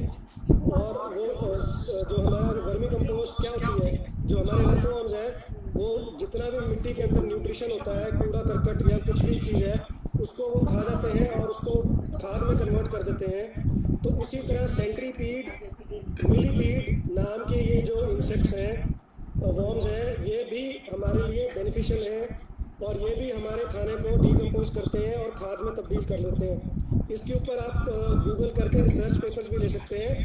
और सेंट्रीपीड और मिलीपीड जो है हमारे लिए बेनिफिशियल है, ये एक समझ लो। दूसरी बात ये है, आपने टर्माइट्स की बात करी है, तो टर्माइट्स जो होती हैं वो सिर्फ डेड मटेरियल खाती हैं। उनको ग्रीन मटेरियल से, जिंदा मटेरियल से कोई लेना देना नहीं है। प्रॉब्लम क्या होती है कि जैसे जैसे जैसे हमारे बाल हैं वो भी एक डेड मटेरियल है, तो इसी तरह हर प्लांट में भी कुछ बॉडी का उसका जो पार्ट है वो डेड होता है। जो उसकी बाहर वाली बार्क है, बाहर वाला जो मटेरियल है जो ब्राउन हो जाता है, डेड हो जाता है, तो उसको खाने आ जाती है। और जो टर्माइट जो है वो जब उसको खा जाती है उसके बाद फंगस अटैक करती है। ये नहीं कर पाएगा। तो ज़्यादा नुकसान जो है वो ऑप्चुनिस्टिक फंगल अटैक होने के कारण होता है और उसके कारण जो है क्या कहते हैं बीमारियां हो जाती हैं, उसके कारण प्लांट जो बीमार होता है। तो आपको ये समझना चाहिए कि जो टर्माइट्स है उसके पेट के अंदर एक ऐसी चीज़ होती है जो दुनिया में मिलियंस और बिलियंस ऑफ ईयर से जी रही है, उसका नाम है प्रोटोजोआ। तो जब टर्माइट अपनी बॉडी में से वेस्ट निकालती है तो उसके अंदर प्रोटोजोआ आ जाता है। और प्रोटोजोआ यूनिसेलुलर एक माइक्रो ऑर्गेनिज्म है और इतना स्ट्रॉन्ग माइक्रो ऑर्गेनिज्म है, इंस्पाइट ऑफ द फैक्ट वो यूनिसेलुलर है, कि वो hardest cellulose, hardest woody material को भी डिकम्पोज कर देता है, खा जाता है, तोड़ देता है। तो डायरेक्टली इनडायरेक्टली टर्माइट्स हमारे को हेल्प करती हैं। लेकिन अगर फंगल अटैक हुआ है और उसके बाद टर्माइट्स वहाँ पे प्रेजेंट है, तो टर्माइट्स वो वुडी मटेरियल जो डेड मटेरियल उसको खाने आएंगी। क्योंकि वो हम नेकेड आई से देख सकते हैं तो नाम उनका लग जाता है, लेकिन ज़्यादातर कसूर जो होता है वो अपॉर्चुनिटीज फंगस का होता है। तो हमें ये ध्यान रखना है कि हमारे पास गलत तरह की इन्वायरमेंट ना बने और गलत तरह की फंगस ना वहाँ पे आए, जिसके कारण हमारे जो प्लांट्स हैं वो बीमार ना हो जाए। जी बिल्कुल सर। तो अभी मेरे ख्याल सेशन का वो टाइम आ गया जहाँ थोड़ा सा और प्रश्न उत्तर के चल पड़ते हैं। मेरे पास चैट में एक दो चीज़ें हैं जिसके बारे में बात कर लेते हैं। तो सरना साहब ने पूछा है कि is there any simple book which we can follow and do kitchen gardening effectively for pot plants. ठीक है। अगला पहली बात तो ये है कि मैं ये कहना चाहूँगा कि हर एरिया, हर क्लाइमेट, हर तरह की मिट्टी और अलग अलग तरह के माइक्रोब जो हैं वो हर जगह अलग अलग होते हैं। तो कई बार क्या होता है, जो मैंने एक्सपीरियंस किया है वो दूसरा एक्सपीरियंस उस तरह का सेम चीज़ वो सेम तरह के यील्ड नहीं हो सकती है। लेकिन मैं ये सजेस्ट ये करूँगा कि आप बेसिक प्रिंसिपल्स फॉलो करें, अपना पॉटिंग मिक्सचर ठीक बनाएं, बेसिक प्रिंसिपल बायो फर्टिलाइजर्स बनाने के वो करें, उनको रेगुलरली डालें, सिस्टमेटिक तरीके से डालें। क्योंकि अगर आप थोड़ी बहुत भी खेती कर रहे हो, मतलब अर्बन किचन गार्डनिंग कर रहे हो, गमलों में कर रहे हो, तो आपके आसपास तो कोई नहीं कर रहा। तो अगर आपके आसपास नहीं कर रहा तो जितना भी पेस्ट होगा वो उसको लगेगा यहीं पे खाना है, तो आपके एरिया में बहुत ज़्यादा अटैक होगा। तो आपको ये कुछ सिस्टमेटिक तरीके से अगर 3-4 चीज़ें करते रहेंगे तो आपको कोई स्पेशल बाइबल या गीता की गार्डनिंग की ज़रूरत नहीं है, और अपने एक्सपीरियंस से आप सीखते जाओगे और करते जाओगे। जी तो जी, तो आपका कहना ये है कि ज़्यादातर एक्सपीरियंस बेस्ड किचन गार्डनिंग होती है। स्टार्ट के लिए तो हम किसी से हेल्प ले सकते हैं, फिर जैसे जैसे एरिया है उसके हिसाब से हमारा एक्सपीरियंस होता चला जाता है। और उसके बाद अभी मैडम सुषमा कुमारी जी ने आपके लिए लिखा है कि thank you for your valuable suggestions, you saved my plants. तो पुनीत जी, आपने लगातार कई किचन गार्डनर्स की पहले भी सहायता की है या उनको सजेशंस दिए हैं, सो समथिंग इज़ देयर। तो अभी इन्होंने एक बहुत ऐसा प्रश्न पूछा जो इस सीज़न में तो बहुत सारे किचन गार्डन ग्रोवर्स का है, या किचन गार्डनिंग जो नहीं भी करते उनका भी है। इस वक्त पे इस सीज़न में, रेनी सीज़न में, तुलसी जो लोग घरों में उगाना पसंद करते हैं, तुलसी के प्लांट खास तौर पे इन्फेस्टेड हो जाते हैं, छोटे छोटे ब्लैक बग्स आ जाते हैं उसके ऊपर, उसके पत्तों को खाने के लिए। तो उसके बारे में थोड़ा सा कुछ बता सकते तो हैं? उसका बड़ा सिंपल सा सोल्यूशन है। आप क्या कहते हैं, जो मैंने खट्टी लस्सी वाला बताया है उसका लगातार स्प्रे करते जाओ जब तक इन्फेस्टेशन खत्म नहीं होती है। हर तीसरे चौथे दिन करते जाओ। और बीच में कभी जो मैंने वो बताया है, जो मैंने बताया कि अदरक के छिलके, प्याज के छिलके, मिर्ची और इन सबसे जो मिक्सचर बनता है उस फर्मेंट का, उसका 1-2 बार स्प्रे कर दो। अदरवाइज लगातार आप खट्टी लस्सी वाला स्प्रे करोगे तो आपको ये जो ब्लैक ब्लैक छोटे छोटे स्पॉट्स वाले जो दिक्कत आती है वो खत्म हो जाएगी आपकी तुलसी से। जी, तो इसी तरह हम जो हमारे और पार्टिसिपेंट्स हैं उनको भी इनवाइट करते हैं कि अगर उनका कोई प्रश्न है वो चैट विंडो में लिख दें या अपना माइक्रोफोन ऑन करके हमसे बातचीत कर सकते हैं। अपना कोई प्रश्न हो तो बताइए। पुनीत जी, आपने बहुत ही अच्छी इन्फॉर्मेशन दी। अभी की मैं बॉटनी से काफ़ी ज़्यादा रिलेटेड हूँ, पर फिर भी मैं कुछ इन्फॉर्मेशन नहीं जानती थी। जी पर जी मेरा एक सुझाव, मैंने भी अभी अभी किचन गार्डनिंग शुरू की है, क्योंकि मैं फर्स्ट फ्लोर पे रहती हूँ। जी तो जी और मेरा बहुत ही शौक है मुझे पौधे लगाने का। पर मैंने अभी एक वर्मी कंपोस्टिंग के भी ऊपर भी काम किया, पर उसमें जब नाइट्रोजन देखा वो तो पूरा था। जब हमने वर्मी कंपोस्ट की टेस्टिंग कराई, नाइट्रोजन तो पूरा था। तो वो आपकी बात बिल्कुल सही लगी मुझे कि हम उसके लिए क्या क्या कर सकते हैं। बट मेरे को लगता है फास्फोरस और पोटाशियम जो आप बता रहे थे, और बोरॉन के बारे में जो आप बता रहे थे, वो मेरे लिए बहुत ही सहाय होगा कि मैं उसको भी यूज़ कर पाऊँ। जी और जी मुझे लगता है कि एक बात सिर्फ मैं कहना चाहूँगी कि जब हम खाद डालते हैं तो मुझे मुझे मैंने अपने एक्सपीरियंस से सीखा। मैं आपके जितना नहीं एक्सपीरियंस हूँ, मैं तो बहुत थोड़े लेवल पे कर रही हूँ अभी। तो पर मैंने देखा कि उसकी जो हमने खाद डालनी है वो सर्दियों में ज़्यादा डालनी है, क्योंकि जब हम खाद डालते हैं तो थोड़ा सा सॉइल का टेम्परेचर राइज करता है, जिसके कारण की रूट्स थोड़ी डैमेज होती हैं और उनका पूरा फ्लोरा चेंज होता है। इसके जी ऊपर भी आप थोड़ा सा अगर काम कर लें तो हमें भी जो प्लांट्स हैं वो अपना न्यूट्रिशन रूट्स में देते हैं। रूट्स में जो है स्टोर करने की कोशिश करते हैं अपने कार्बोहाइड्रेट्स, जो एक्स्ट्रा उनके पास जो फैट्स हैं वो रूट्स में डालना चाहते हैं। और समर में वो ऊपर अपर जो रूट से ऊपर वाली बॉडी है, अपर बॉडी में वो सारा अपना न्यूट्रिशन बांटना चाहते हैं। तो इसीलिए जो डोज है वो बायो फर्टिलाइज़र की, या जो डोज है वो सबसे ज़्यादा मैं तो ये कहूँगा रेनी सीजन में होती है, और दूसरे नंबर पे विंटर सीजन में है, और तीसरे नंबर पे समर सीजन में है, अगर हम उसकी क्वांटिटी वाइज देखें। बाकी अगर आप देखो कि अगर आपने सॉइल को अगर बैंक की तरह ट्रीट करो, कि जैसे हम बैंक में पैसे डाल रहे हैं और उसके ऊपर कंपाउंड इंटरेस्ट लग रहा है, तो आप देखोगे कि अगर उसके अंदर माइक्रोब्स आपके मल्टीप्लाई होते जा रहे हैं और आपकी रेशियो मेंटेन हो रही है, तो आपको 6 महीने, साल 2 साल में जो आपकी जो सॉइल है वो हाईली न्यूट्रिशियस हो जाएगी और हाईली फर्टाइल हो जाएगी। तो फर्टिलिटी मेंटेन करना और सॉइल के मेंटेन करना वो ज़रूरी है। और सिंपल ये समझना चाहिए कि सर्दियों के अंदर प्लांट जो है वो रूट्स में अपने चीज़ों को स्टोर करता है, और जो गर्मियों में वो ऊपर वाली बॉडी में करता है, फ्रूटिंग करता है, उसके अंदर स्टोर करता है। पुनीत जी, मेरी एक और रिक्वेस्ट है कि अगर आप एक लेक्चर ऐसे बताइए, क्योंकि सर्दियों में तो मैं बहुत कुछ लगा पाती हूँ अपने गमलों में, पर गर्मियों में मैं नहीं लगा पाती, चाहे वो पानी की कमी कर लो या चाहे वो रेनी सीजन में इंसेक्ट्स और उनके कारण कर लो। इसके ऊपर भी हमें कुछ जानकारी जल्दी दीजिए। हम इसके लिए भी बहुत सुनना चाहते हैं कि हम गर्मियों में क्या क्या करें, कि क्या क्या लगाएं और कैसे कैसे लगाएं। आपका मुझे लेक्चर बहुत ही अच्छा लगा और इसके लिए भी धन्यवाद मैं करना चाहती हूँ। अरुण जी नोट कर लीजिए प्लीज़।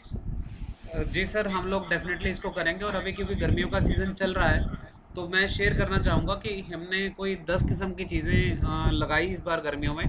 पुनीत सर के घर की जो वीडियो है, जहाँ बहुत सारे पेड़ लगे हुए हैं, थोड़ी सी जगह में पेड़ लगे हुए हैं, वो सारी तमाम वीडियोज़ हमारे ग्रुप में डली हुई हैं, फेसबुक के ऊपर सोशल सब्सटेंस में हैं। तो आप लोग देख सकते हैं किस तरह से वो मेंटेन करते हैं। वहाँ पे थोड़ी सी जगह में बहुत सारे पेड़, आम का पेड़ है, आंवले का पेड़ है, चीकू का पेड़ है, ये ऑरेंज लगे हुए हैं इनके घर में, और बहुत सारे प्रकार की चीज़ें इनके घर में लगी हुई हैं। केले इन्होंने इस बार बहुत अच्छा झाड़ लिया उससे। तो और मेरी छत पे भी हमने काफ़ी सारे चीज़ें लगाई हैं गर्मियों में, और मैंने मेलन्स अपने घर के खाए हैं इस बार। तो काफ़ी सारी चीज़ें गर्मियों में हो सकती हैं। और yes, we are looking forward to कि अभी जो बैंगन है मुझे मिल जाते हैं, ब्रिंजल्स मिल जाते हैं, कद्दू जो है, जो लौकी जिसको हम कहते हैं, वो लगाई है, लेकिन अभी तक उसमें हम शायद वो सब जगह भी ऐसा है, अभी इस सीज़न में नहीं आई है वो। और ऐसी चीज़ें डेफिनेटली हम दोबारा फिर भी लेंगे, दोबारा सेशन भी करेंगे उसके ऊपर। सर, आपके लिए एक और क्वेश्चन है पुनीत जी, जी। कि जो आप चीज़ें बता रहे हैं उसकी क्वांटिटी, जैसे आपने सुहागा की क्वांटिटी बताया है ना, तो ऐसे क्वांटिटी वाइज भी थोड़ा सा बताएं कि किस किस चीज़ में कितनी क्वांटिटी में वो चीज़ें दी जानी चाहिए। नहीं, स्पेसिफिकली पूछे ना कि किसके अंदर, जैसे खट्टी लस्सी है, तो आपने खट्टी लस्सी में जैसे आपने 100 ग्राम लिया है तो उसके अंदर 2 लीटर पानी डालना है, जी फॉर एग्जांपल। तो इसी तरह अगर आपने वो जो मैंने बताया आपको, जिसके अंदर अदरक वगैरह और लहसुन, अदरक और ये सब डालते हैं, तो उसके अंदर भी यही है सिस्टम कि आपने करीबन 100 ml वो लेना है, और करीबन 20 लीटर पानी में उसको डाल के आप स्प्रे कर सकते हो अगर फॉलियर करना है। और अगर सॉइल एप्लीकेशन करनी है तो सॉइल एप्लीकेशन में भी अगर आपकी ज़मीन में भी अगर कोई नेमाटोड्स ऐसे हैं जो आपकी रूट्स को खा रहे हैं या दिक्कत कर रहे हैं या आपको रूट रॉट लग रहा है, तो आप ये सेम चीज़ की एप्लीकेशन, सॉइल एप्लीकेशन कर सकते हो।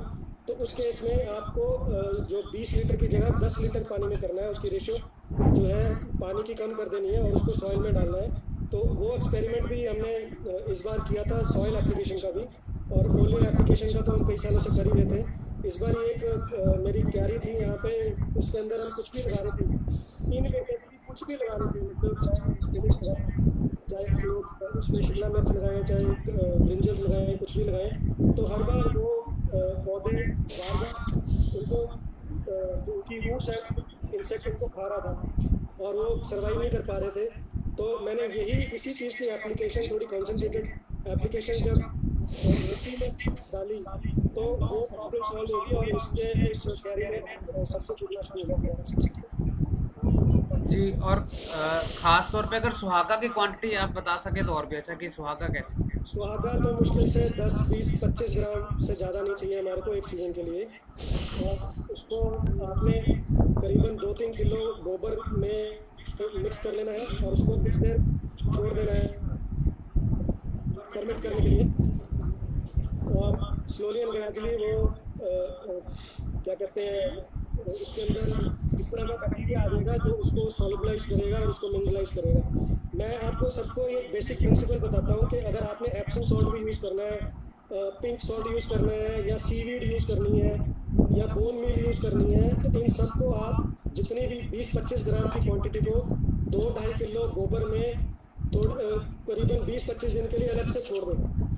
तो उससे बेसिकली क्या होगा कि जो बैक्टीरिया है उसके अंदर इनोकुलेट हो जाएगा, वो मिनरलाइज हो जाएगा, एंड स्लोली एंड ग्रेजुअली आपके पास हाईली बायो अवेलेबिलिटी उसके अंदर जो मिनरल्स की है वो ज़्यादा हो जाएगी।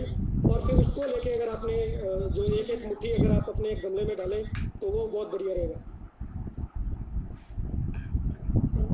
जी बिल्कुल बिल्कुल, आपकी बात हमें पूरी तरह समझ आ गई। और किसी का प्रश्न हो तो हमें बताइए। सर, कोई वाटर वेस्ट जैसे मनी प्लांट हम पानी में लगा दें, और कौन से प्लांट्स हम पानी में लगा सकते हैं, और वो पानी में कौन सी न्यूट्रिशन हमें ऐड करनी होगी? देखिए, मेरे एक्सपीरियंस के मुताबिक मैं कभी भी जितने भी मेरे घर में पानी के लगे हुए हैं, मैं उसमें कोई न्यूट्रिशन नहीं ऐड करता। और एक टेक्निक बताता हूँ मैं आपको, जो आप कर सकते हो, जो स्पेशली पानी वाले पौधे हैं उनके लिए, जैसे जो स्पाइडर वाला प्लांट होता है, या सिंगोनिया होता है, या और भी जो वाटर लिली है, या इनके ऐसे हैं, तो इनमें मेरा सजेशन ये रहता है, मैंने किए हैं एक्सपेरिमेंट, अगर मैं मेरे को भी ये था कि इसमें कुछ मैं पानी में न्यूट्रिशन डालूं, जैसे सॉइल में न्यूट्रिशन डालूं तो शायद ये तेज़ी से बढ़ेगा करेगा, लेकिन मैंने ये देखा ये बड़ा ही डिफ़िकल्ट काम है, क्योंकि उसमें जैसे ही न्यूट्रिशन मैंने उल्टा सीधा डाल दी, उसकी रेशियो उल्टा सीधी डाल दी, तो प्लांट मेरा मर जाता है या वो उसमें दिक्कत आ जाती है। तो मैंने उसके अंदर फर्दर रिसर्च करी, तो लिटरेचर में पढ़ा, तो उसके लिए बेस्ट टेक्निक ये क्या है कि आप अपने आसपास कहीं जाओ या अपने घर में ही जो गार्डन है, और जिन प्लांट्स के जो लीव्स हैं वो बहुत शाइन कर रही हैं और ग्रीन है, शाइन कर रहे हैं, ग्रीन है, उनके अंदर लस्टर है और वो बहुत हंसमुख है, बहुत हेल्दी है, उन प्लांट्स के पत्तों को किसी तरह बगैर तोड़े उनको उनके ऊपर पानी घेर के और उनका पानी आप कहीं पे कलेक्ट कर लो और उस पानी का आप फोलियर स्प्रे करो, तो आपका बहुत अच्छा प्रोग्रेस होगी। मैं इसको सिंपल वर्ड्स में क्या समझा रहा हूँ आपको कि आपने एक हेल्दी पौधा लेना है, उसके पत्ते को के ऊपर पानी घेरना है, धीरे धीरे स्प्रिंकल करना है और उसको फिर कलेक्ट करके उसको स्प्रे करना है। क्योंकि आप ये समझें कि मैंने जैसे बताया कि जो प्लांट है उसका डाइजेस्टिव सिस्टम एक्सटर्नल है, तो जो पत्ते हैं उसके ऊपर भी एक बेनिफिशियल, बहुत तरह के बेनिफिशियल बैक्टीरिया बैठा होता है, हर पत्ते के ऊपर बेनिफिशियल बैक्टीरिया बैठा होता है। वही बैक्टीरिया हमारे को चाहिए अपने वाटर बेस्ड और नॉर्मल सॉइल बेस्ड प्लांट्स के लिए भी, उसी को आप स्प्रे कर सकते हो। आप देखोगे डिफरेंस, बहुत ज़्यादा डिफरेंस देखोगे। और सेकंड सजेशन इसी कॉन्टेक्स्ट में मैं ये बताना चाहूँगा, आपने देखा होगा कि हमारे वीड्स बहुत ज़्यादा होती हैं, जैसे पिगवीड जिसको कहते हैं या जिसको ग्रीन एमरंथन कहते हैं, वो बहुत हमारा जगह जगह, या हमारी लोकल भाषा में उसको चुलाई कहते हैं, तो वो बहुत हमारे यहाँ आसपास उगा होता है। फिर आपने देखा कि कई जगह पे डेंड्रियन उगा होता है, बहुत जगह पे, या कई तरह की इस तरह की जो वीड्स हैं वो उगी होती हैं। आपने ये देखा कि वीड्स जो हैं वो बहुत कम न्यूट्रिशन में, जहाँ पर मतलब कोई न्यूट्रिशन नहीं दिया हमने, कोई पानी नहीं दिया, कुछ नहीं दिया, और जैसे फिर भी वो बहुत अच्छे से पनप रही हैं और बढ़ रही हैं। तो इन जैसे पौधों को भी आप लेके काट के इनको मिक्सी में घुमा के आप इनको इनके अंदर भी 1:10 की रेशो में, मतलब इनका जो घोल है प्लस 10 लीटर पानी डाल के इनका भी फोलियर स्प्रे कर सकते हो या इनकी सॉइल एप्लीकेशन कर सकते हो। तो इनसे दोनों से आप देखोगे कि आपका जो प्लांट है वो हेल्दी हो रहा है और उसमें न्यूट्रिशन जा रहा है। थैंक यू जी। जी सर, किसी और का कोई प्रश्न हो तो बताइए। Hello, good morning, this is K Shekhon compatible. हाँ जी सर। सर, आपका सेशन मैं थोड़ा लेट ज्वाइन किया था, ऑल्दो फॉर्म सर ने मुझे 2-3 बार रिमाइंड भी कराया, तो जितना भी मैंने सुना, thank you very much sir. So बहुत इन्फॉर्मेटिव था सर, उसमें कुछ बातें ऐसी थी जो हम लोग, मैं ऑलमोस्ट 40 ईयर से टेरेस गार्डनिंग कर रहा हूँ। सो मेरा टेरेस गार्डनिंग ग्रुप है फेसबुक पे, उसमें 2,54,000 मेंबर हैं। अरुण जी जानते हैं, इनसे बड़ी पुरानी हमारी एसोसिएशन है। सो आजकल के टाइम में जैसे हम लोग देखते हैं कि जो पेस्टिसाइड वाली सब्जियां मिलती हैं और फ्रूट्स मिलते हैं, अगर हम लोग घर में ग्रो करते हैं तो कम से कम एक वीक में हम 2 या 3 दिन की सब्जी या फ्रूट अपने घर से ले लें, एटलीस्ट उस टाइम के लिए तो हम सेफ हैं। बिल्कुल। सो ये बहुत अच्छा मैसेज है सब लोगों को। मैं तो यही कहता रहता हूँ कि घर में अपने किचन गार्डनिंग करो और जितना ग्रो कर सकते हो उतना करो। जी जी। So sir, thank you very much, बहुत अच्छा लगा, और स्पेशली अरुण सर का जिन्होंने मुझे इस सेशन के लिए इनवाइट किया। सो काइंड ऑफ सर शेखो साहब, मेरी आपसे निवेदन है, आप क्योंकि बहुत एक्सपीरियंस किचन गार्डनर हैं और बहुत लोग आपसे जुड़े भी हुए हैं, तो थोड़ा आप अपना एक्सपीरियंस किचन गार्डनिंग का शेयर भी करें कि आप जो किचन गार्डनिंग करते हैं एक परिवार के लिए सफिशिएंट निकल आ पाता है, कैसे है, थोड़ा सा अपना एक्सपीरियंस भी बताएं ताकि जो पार्टिसिपेंट्स हैं उनको और हमें भी थोड़ा सा और मोटिवेशन भी मिले। आप एज ए रिसोर्स पर्सन भी अपना थोड़ा सा शेयर करें एक्सपीरियंस। सर, ऐसे है, मैं इतना एक्सपर्ट तो नहीं हूँ और मेरी कोई एजुकेशन भी नहीं है इस सब्जेक्ट पे, लेकिन ऐसे है कि जैसे हम लोग टमाटर ग्रो करते हैं सर्दियों में, तो जितना भी टमाटर मेरे पास होता है वो सारा पेस्टिसाइड फ्री है, उसमें कोई खाद में भी मिक्सचर में मिट्टी में नहीं डालता हूँ, कोई दवाई वगैरह, और स्प्रे भी नहीं करता हूँ। और उसका फिर हम लोग टमाटो प्यूरी बना के पूरे साल के लिए फ्रोजन कर लेते हैं और पूरा साल हम लोग उसको यूज़ करते हैं। उसी तरह से जैसे मिंट है या कोई और चीज़ें उनको प्रिजर्व करते हैं। जैसे लेमन था लास्ट ईयर हमारे बहुत लगा था, तो उसका जो जूस निकाल के हमने उसको आइस क्यूब बना के और जिप लॉक में डाल के रख दिया। अभी हम लोग शिकंजी पी रहे थे गर्मियों में, अभी भी पड़ा है। और जो उसका पल्प बचा था उसको हमने मिक्सी में ग्राइंड किया, पानी में डाल के उसको छान के 3-4 लीटर जो था वो बर्तन साफ करने के लिए किचन में काम आ गया मैडम पे। और उसके बाद जो बचा साफ उसको मैंने ड्राई किया, ड्राई करके वो लेडीज़ डिपार्टमेंट को दे दिया उनका फेस पैक बनाने के लिए। सो ज़ीरो वेस्टेज है, मैं कोई भी चीज़ जो है बाहर नहीं गिराता हूँ। और जो खाद है वो मैं खुद बनाता हूँ अपने किचन वेस्ट से। उसमें कोई आर्टिफिशियल मैं नहीं डालता उसको खाद बनाने के लिए। सो नेचुरली जो निकलता है उसमें 20-24 लीटर अभी मेरे पास पड़ा है, लिक्विड भी है। वो मैंने कुछ दोस्त मेरे आते हैं यहाँ पे विजिट करते हैं टेरेस गार्डन को, मैं 1-1, 2-2 लीटर फ्री भी देता हूँ। सो ये सब चीज़ें सर प्रैक्टिस के साथ ही आती हैं। हम लोग सब्जियाँ उगाते हैं, सर्दियों की सारी सब्जी मेरे घर में होती है। और छत पे हमने किचन बनाई है, छत पे तोड़ते हैं, वहीं पे किचन पे बनाते हैं, वहीं पे दोपहर तक हम लोग रहते हैं। फ्रूट्स हैं मेरे पास, चीकू है, अमरूद है, कीनू है, नींबू है, जामुन है, बेर है, और ये सब मैंने छत पे लगा रखे हैं। और गर्मियों की सब्जियां होती है वो भी सब ग्रो करते हैं। सो मेरा तो वही कहना है कि जितना हम लोग कर सकें, थोड़ी जगह में हम लोग काफ़ी कुछ कर सकते हैं। सो सब्जियां और फ्रूट जो है जितने घर में लगा सके उतने हमें लगाने चाहिए सर जी। बहुत बढ़िया सर। ये जो संदेश है मैंने शुरू में भी जिक्र किया था वेस्ट मैनेजमेंट का। अगर हम सभी अपने अपने घर का वेट वेस्ट घर में मैनेज करना शुरू कर लें तो हम वेस्ट मैनेजमेंट की बहुत बड़ी समस्या से छुटकारा पा सकते हैं। और वो हम सबका कर्तव्य भी है। हम सब अपना कचरा अगर बाहर फेंक देंगे, सब कचरा कहीं इकट्ठा होता रहेगा तो उसके जो पहाड़ बनते चले जा रहे हैं उसकी खबरें भी हम लगातार सुनते हैं। तो हमारा यही अनुरोध है। और एक प्रोग्राम भी चल रहा है स्वच्छता सारथी मिशन, जिसमें स्वच्छता सारथी फेलोशिप दी जाती है। तो उसके अंतर्गत भी हम लोग यही काम करने की कोशिश कर रहे हैं और प्रचार कर रहे हैं कि अपना अपना वेस्ट घर में मैनेज करिए। तो जितने भी पार्टिसिपेंट्स हैं मेरा उनसे ये अनुरोध है कि वो कोशिश करें कि उनके जो वेट वेस्ट हैं उसको घर में ही कंज्यूम करें। और मैं पुनीत अरोड़ा जी से कहूँगा कि इसकी टिप हमें दें कि किस तरीके से, अभी हमने कुछ वीडियोज़ भी करे थे, हमने डॉक्टर महाजन से बातचीत करी थी कि आपका एक छोटे सजेशन से कैसे पूरी क्यारी ही बदल गई थी उनकी। तो जो वेट वेस्ट मैनेजमेंट का जो ग्राइंड करने वाला टेक्निक है आपका, प्लीज़ वो हम सब शेयर करें। सर एक मैं थोड़ा ऐड करना चाहूँगा, वेट वेस्ट मैनेजमेंट के अलावा हमारे घर में और भी बहुत सारा वेस्ट होता है जो हम लोग कूड़े वाला आता है उसको उठा के दे देते हैं और जो उसको जाके बेचता है और पैसे कमाता है, प्लस हमसे अलग से पैसे लेता है।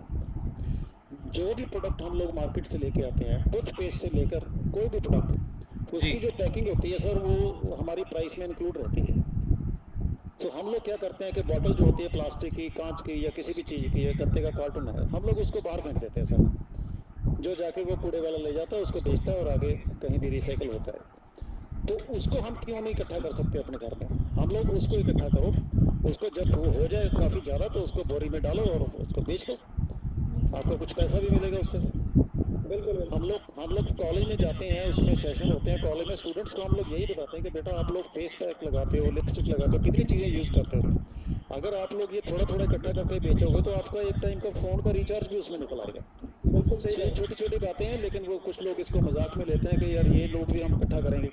हम लोग उसके लिए पे करते हैं एडवांस में, तो फिर हम उसको वापस क्यों ना लें उसे? वो तो हमारा ही पैसा है ना सर। बहुत बढ़िया। इसके लिए भी हमें सोचना चाहिए सर। सर बहुत बढ़िया सजेशन दिया। और मैं तो बल्कि कुछ चुटकुले ऐसे बन गए कि हम लोग दांतों से हर चीज़ काट लेते हैं। मैं ओपनली कहता हूँ, मैं हूँ भाई ऐसा बंदा, मैं करता हूँ ये। मैं हर चीज़ को जब तक वो पूरी तरह इस्तेमाल नहीं हो जाती मैं उसको फेंकता नहीं हूँ। और फेंकने की भी मतलब बात यह है कि मेरी कोशिश होती है कि रीयूज़ कर लिया जाए। तो मैं भी प्लास्टिक का भी करता हूँ रीयूज़ में। चलिए आज की बात किचन गार्डनिंग पे वापस लौटा लाते हैं। तो किचन गार्डनिंग का जो हम वेट वेस्ट की बात करते हैं उसकी बात करते हैं। और शेखो साहब ऐसी जो अभी आपने बात करी इसके ऊपर हम डेफिनेटली एक सेशन ही हमें प्लान करना चाहिए कि छोटे छोटे सजेशन हर कोई आके दे कि आप कैसे घरों का वेस्ट जो है मैनेज कर सकते हैं। Sir Puneet Arora ji, over to you. हाँ जी, देखिए जो वेट वेस्ट है हमारे, प्लस जो कई बार मैं बार बार बोलता हूँ कि ये आप किचन वेस्ट लो और उसको 20 दिनों के लिए फर्मेंट करो, तो कुछ लोग मतलब इस एफर्ट से भी कतराते हैं कि हमारे को 10-15 दिनों के लिए फर्मेंट करना पड़ेगा, तो संभाल के रखना पड़ेगा, फिर उसको छानना पड़ेगा और ये करना पड़ेगा। तो उन लोगों के लिए मैंने एक काफ़ी साल पहले एक एक्सपेरिमेंट किया था। एक्सपेरिमेंट मैंने स्टार्ट किया था पेड़ों से। उसमें मैं क्या कर रहा था कि घर का जो मेरा जितना भी वेट वेस्ट है, जितने भी फ्रूट वेजिटेबल पील्स हैं या जितना भी इस तरह का है, उसको मैं डायरेक्टली पेड़ लगाते समय दबा देता था मिट्टी के अंदर। तो मतलब गार्बेज, जितना भी गार्बेज होता है वो सारा मैं, तो मतलब 1 बाल्टी 2 बाल्टी 3 बाल्टी जितना भी इकट्ठा हुआ तो उतना का उतना पूरा डाल के उसके ऊपर पेड़ लगा देता था, और वो बहुत सक्सेसफुली वो काम चला और कोई दिक्कत नहीं आई। कुछ लोगों को ये होता है कि जो खाद है वो पूरी डिकम्पोज करके डालनी चाहिए, वो जल डालनी चाहिए, तो वो मैंने ऐसा किया कि बगैर डिकम्पोज किए भी डाल दिया। तो एक तरीका तो ये है कि अगर आप पेड़ लगा रहे हैं तो डायरेक्टली गार्बेज को पूरी इसको डाल दो डायरेक्टली। दूसरा ये है कि अब रह गए गमले, तो गमले में भी डायरेक्ट आप वेट वेस्ट डाल सकते हो। सिंपली आप उसको अच्छे से बारीक ग्राइंड कर लो, और ग्राइंड करके उसको डायरेक्टली अपने किसी जो 10-20 लीटर वाली बाल्टी है उसमें डालो, उसमें थोड़ा सा एडिशनल उसको पानी डालो, थोड़ा सा उसको लिक्विड टाइप बना लो, और उसी को मग्गा ले लेके डायरेक्टली डाल सकते हो। अगर आप कॉन्सेंट्रेटेड भी डालना चाहते हो तो कॉन्सेंट्रेटेड भी डाल दो, मैंने देखा कोई दिक्कत नहीं हुई है। तो सिंपली आपने घर का आपका वेजिटेबल वेस्ट रोज का बचा, उसको एक एडिशनल आपने एफर्ट किया कि मिक्सी में उसको गोल घुमाया, बिल्कुल बारीक किया, उसको एज इट इज़ लिया और अपने गमले में ऐसे गिर दिया।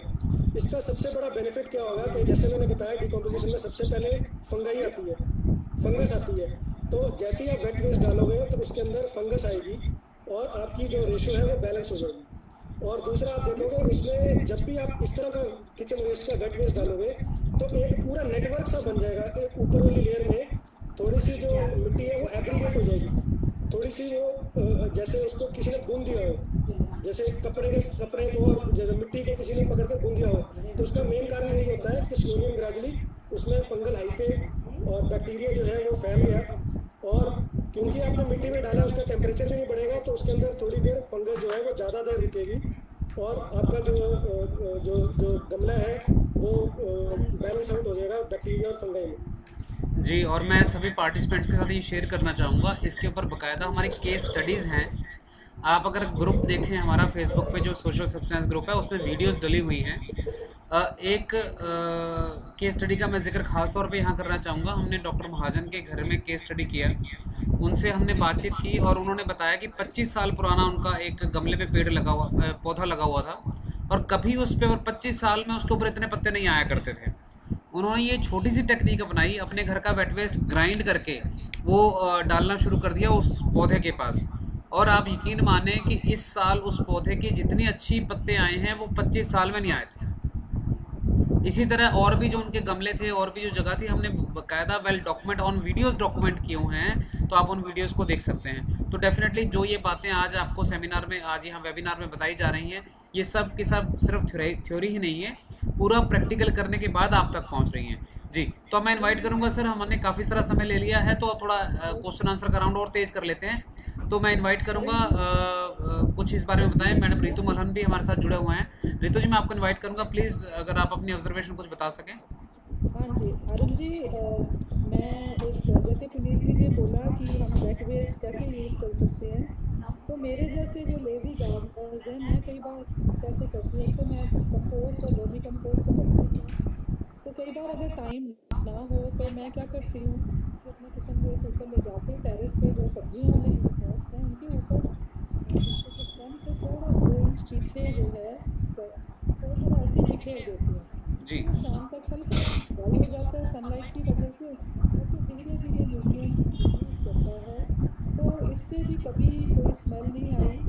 और होता क्या कि मुझे गुड़ाई करने की ज़रूरत नहीं पड़ती। जैसे पुनीत जी ने आज हमें बताया कि गुड़ाई करना भी एक तरह से मिथ है। हम जो कैपिलरी सिस्टम है सॉइल का उसको पूरी तरह से डिस्टर्ब कर देते हैं जब हम गुड़ाई करते हैं। पर यदि जो ट्रेडिशनली माली आते हैं उनको लगता है कि अगर गुड़ाई नहीं करेंगे तो दिखेगा नहीं, तो हमें पैसे रुकेंगे, कुछ किया नहीं तो पैसे करके किस चीज़ को दें, तो वो ऊपर से हमारा कैपिलरी सिस्टम डिस्टर्ब करते हैं। बिल्कुल सही, बिल्कुल सही।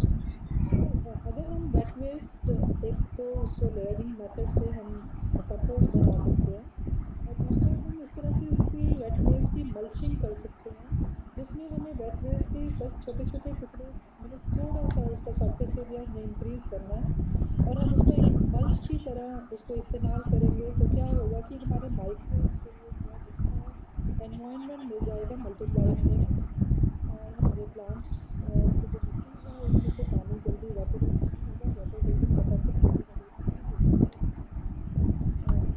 प्रोडक्शन की ईयर आफ्टर ईयर अगर आप इसको करते हैं तो विद इन 3-4 ईयर्स जो है आपकी मिट्टी में कमी नहीं आएगी, मिट्टी अच्छी हो जाएगी। तो आप कभी देखेंगे कि आपकी मिट्टी की क्वालिटी, सोल्स की क्वालिटी ये इम्प्रूव होती चली जा रही है।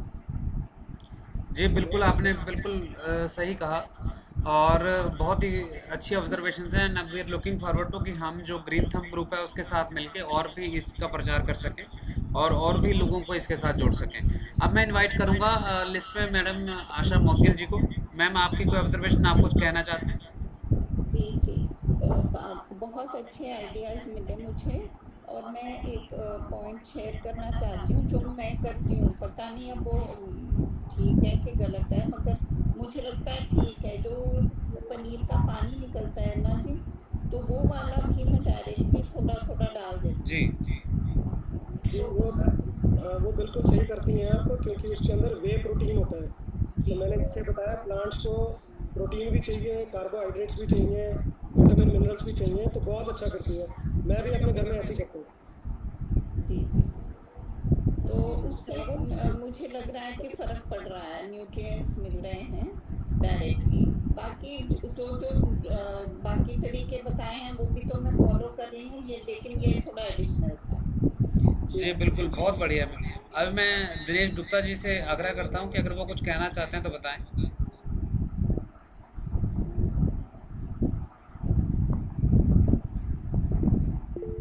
सर, मैं थोड़ा सुन भी रहा था, मैं थोड़ा बिजी था। कोई बात नहीं सर। मैं एक्चुअली बताना चाहता हूँ, आजकल एंजाइम बनाते हैं किचन वेस्ट से, जो भी हमारी फलों की, फूल और क्या कहते हैं सब्जियों के छिलके होते हैं, उससे एंजाइम बनाते हैं, वो भी पौधों के लिए बहुत अच्छे होते हैं। जी तो उसको बनाने का मेथड ये है कि हमें 1 लीटर पानी में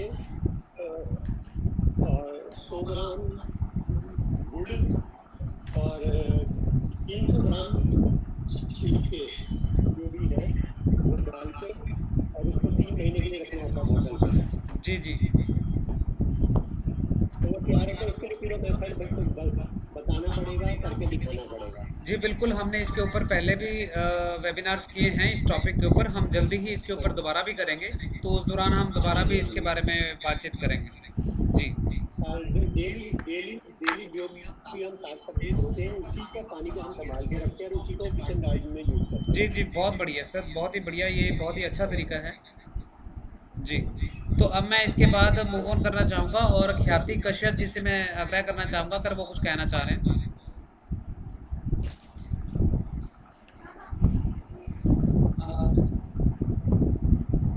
मैं उसके बाद मैडम लक्ष्मी मीनाक्षी सुंदर जी की आईडी पे जो हैं उनसे आग्रह करता हूँ। मैडम पूनम चोपड़ा।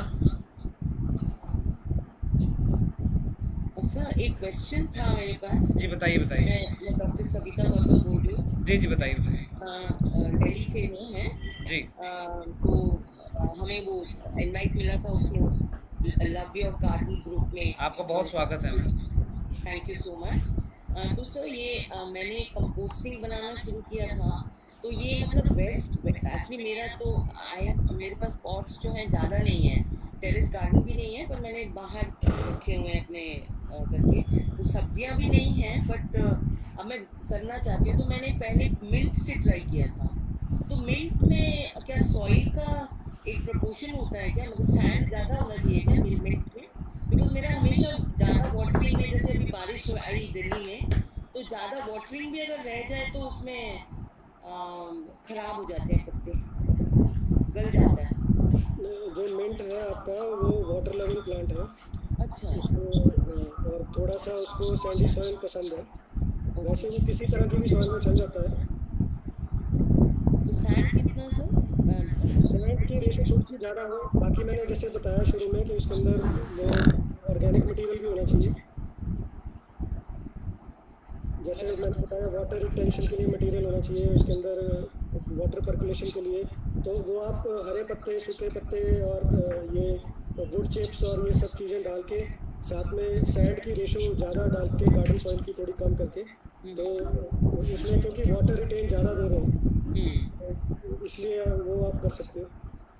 मतलब जैसे अभी एक दिन ही बारिश आई या 2 दिन लगातार बारिश आई दिल्ली में, तो वो पूरा गमला भर गया, मैंने वाटर ड्रेन आउट भी किया, बट तो कहीं पे आपकी ड्रेनेज ब्लॉक्ड है, तो या तो ड्रेनेज आप उसको करें, और साथ में जो सॉइल मिक्सचर है जो आज हमने डिस्कशन की, उसके बेस पे थोड़ा सा करें। Thank you. ये एक बड़ा अच्छी बात सामने आई है कि जो गमले भर जाते हैं ना, जहाँ से वाटर ड्रेन आउट नहीं हो पाता, नीचे का जो निकालने वाला ब्लॉक हो जाता है, वो गमले भी ख़राब हो जाते हैं, वहाँ भी प्लांट एक तरह से डूब जाता है बहुत सारा पानी आने से भी। उसके जो टिप्स होते हैं वो भी कुछ मुरझाने लग जाता है, कुछ ब्लैकिश हो जाता है। तो ये थोड़ा समझने की ज़रूरत है कि जहाँ बहुत ज़्यादा ओवर वाटरिंग होगी उसका कोई इलाज नहीं है। अगर बहुत ज़्यादा पानी दे दिया, डूब ही गया वो प्लांट, तो उसका इलाज नहीं है। कम अगर दे दिया तो दोबारा देने से प्लांट खड़ा हो जाएगा, लेकिन अगर बहुत ज़्यादा दे दिया और फिर उसको कम कर लें तो उसका इलाज नहीं होता। तो ये थोड़ा सा समझने की यहाँ ज़रूरत है हमें। और हम आगे मूव करते हैं, और आगे मूव करते समय मैडम प्रतिभा कपूरिया, अगर आपका कोई प्रश्न है तो बताएं। फिर उसके बाद हैं लिस्ट में मेरे पास प्रीति मैना जी। मैं नाम पढ़ रहा हूँ ताकि जिसका जो है जो बोलना चाहेगा प्लीज़ आप बोलिएगा। फिर रवि गोस्वामी जी। रवि जी, आप कुछ कहना चाहते हैं प्लीज़?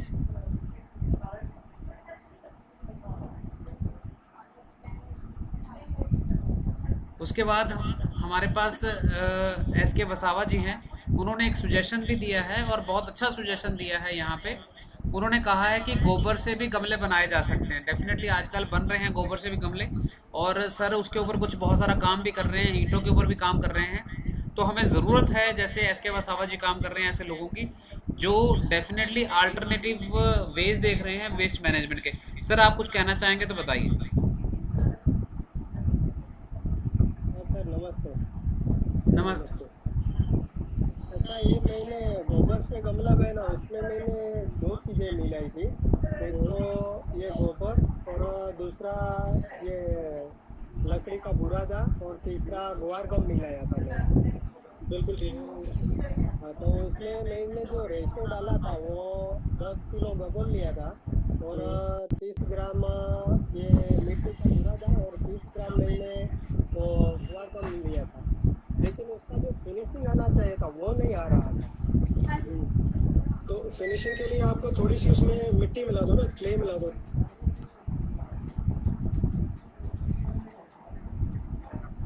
थोड़ी सी उसमें थोड़ी सी मिट्टी मिला दो, तो उससे नहीं तो उसके फाइबर दिखता जाएगा ना, गोबर का फाइबर दिखता रहेगा। हाँ, वो दिखता रहता है। और एक 40-50 गमले ऐसे बने थे जिसको मैं दीवार के साथ फेंकता था, फिर भी नहीं टूट रहे थे। बिल्कुल सही। गौरगम का कमाल। हाँ, उसकी वजह से वो मुझे पता चला, फिर तो उसके ऊपर मैं अभी काम कर रहा हूँ। तो दूसरे मैंने दूसरा जो आप एक और उसको गमले को आप सतह को तेज करने के लिए आप मेथी का पानी इस्तेमाल कर सकते हो। मेथी का पानी,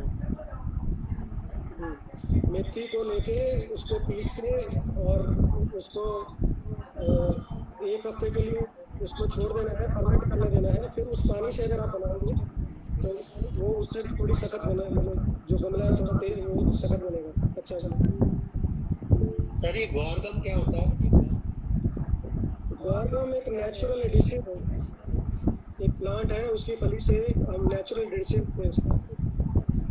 सब्जी होती है, सब्जी गुजरात में हमारे यहाँ बहुत उसका इस्तेमाल कैसे होता है?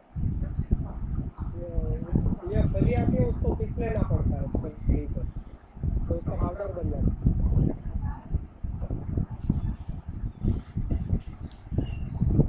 मेरे ख्याल से ये ग्वारगाम की जो फलियां हैं इधर भी, हमारे यहाँ भी काफ़ी होती हैं, नॉर्थ इंडिया में काफ़ी होती हैं ये। अब हम ज़रा आगे बढ़ते हैं, इसके साथ साथ हमारे साथ और जुड़े हुए। सॉरी जी शेखर सर साहब मैं इंटरप्ट कर रहा हूँ, जो द्वार का आप बता रहे हैं इसको पंजाबी में गमारे की फलियाँ होगी ना जी? हाँ जी हाँ जी, वही है, वही है। ओके ओके, ठीक है सर, ओके, ठीक है। Thank you. हमारे साथ जुड़े हुए हैं सुखवंत ऐसराज जी। सुखवंत जी, आप कुछ कहना चाहते हैं?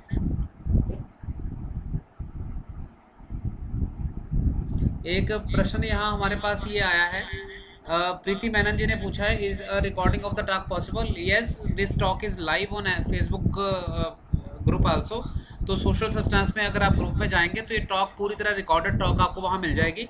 हमारा जो ग्रुप का असूल यही है कि जो कुछ भी हम शेयर करते हैं ओपनली वो पब्लिक में डाल देते हैं ताकि सभी को उसका बेनिफिट हो पाए। और हम लोग ओपन हैं, अगर आप कोई सुजेस्ट करते हैं हमें, उस सुजेशंस के लिए ओपन होते हैं। आप में से कुछ रिसोर्स पर्सन कोई भी किसी भी तरीके का अगर आप वेबिनार करना चाहते हैं, आपने कोई बात आपने बनाई है ऐसी जिस लोगों से शेयर करना चाहते हो, टॉपिक कोई भी एफर्मेटिव, बस वो किसी की हेल्प करने वाला होना चाहिए।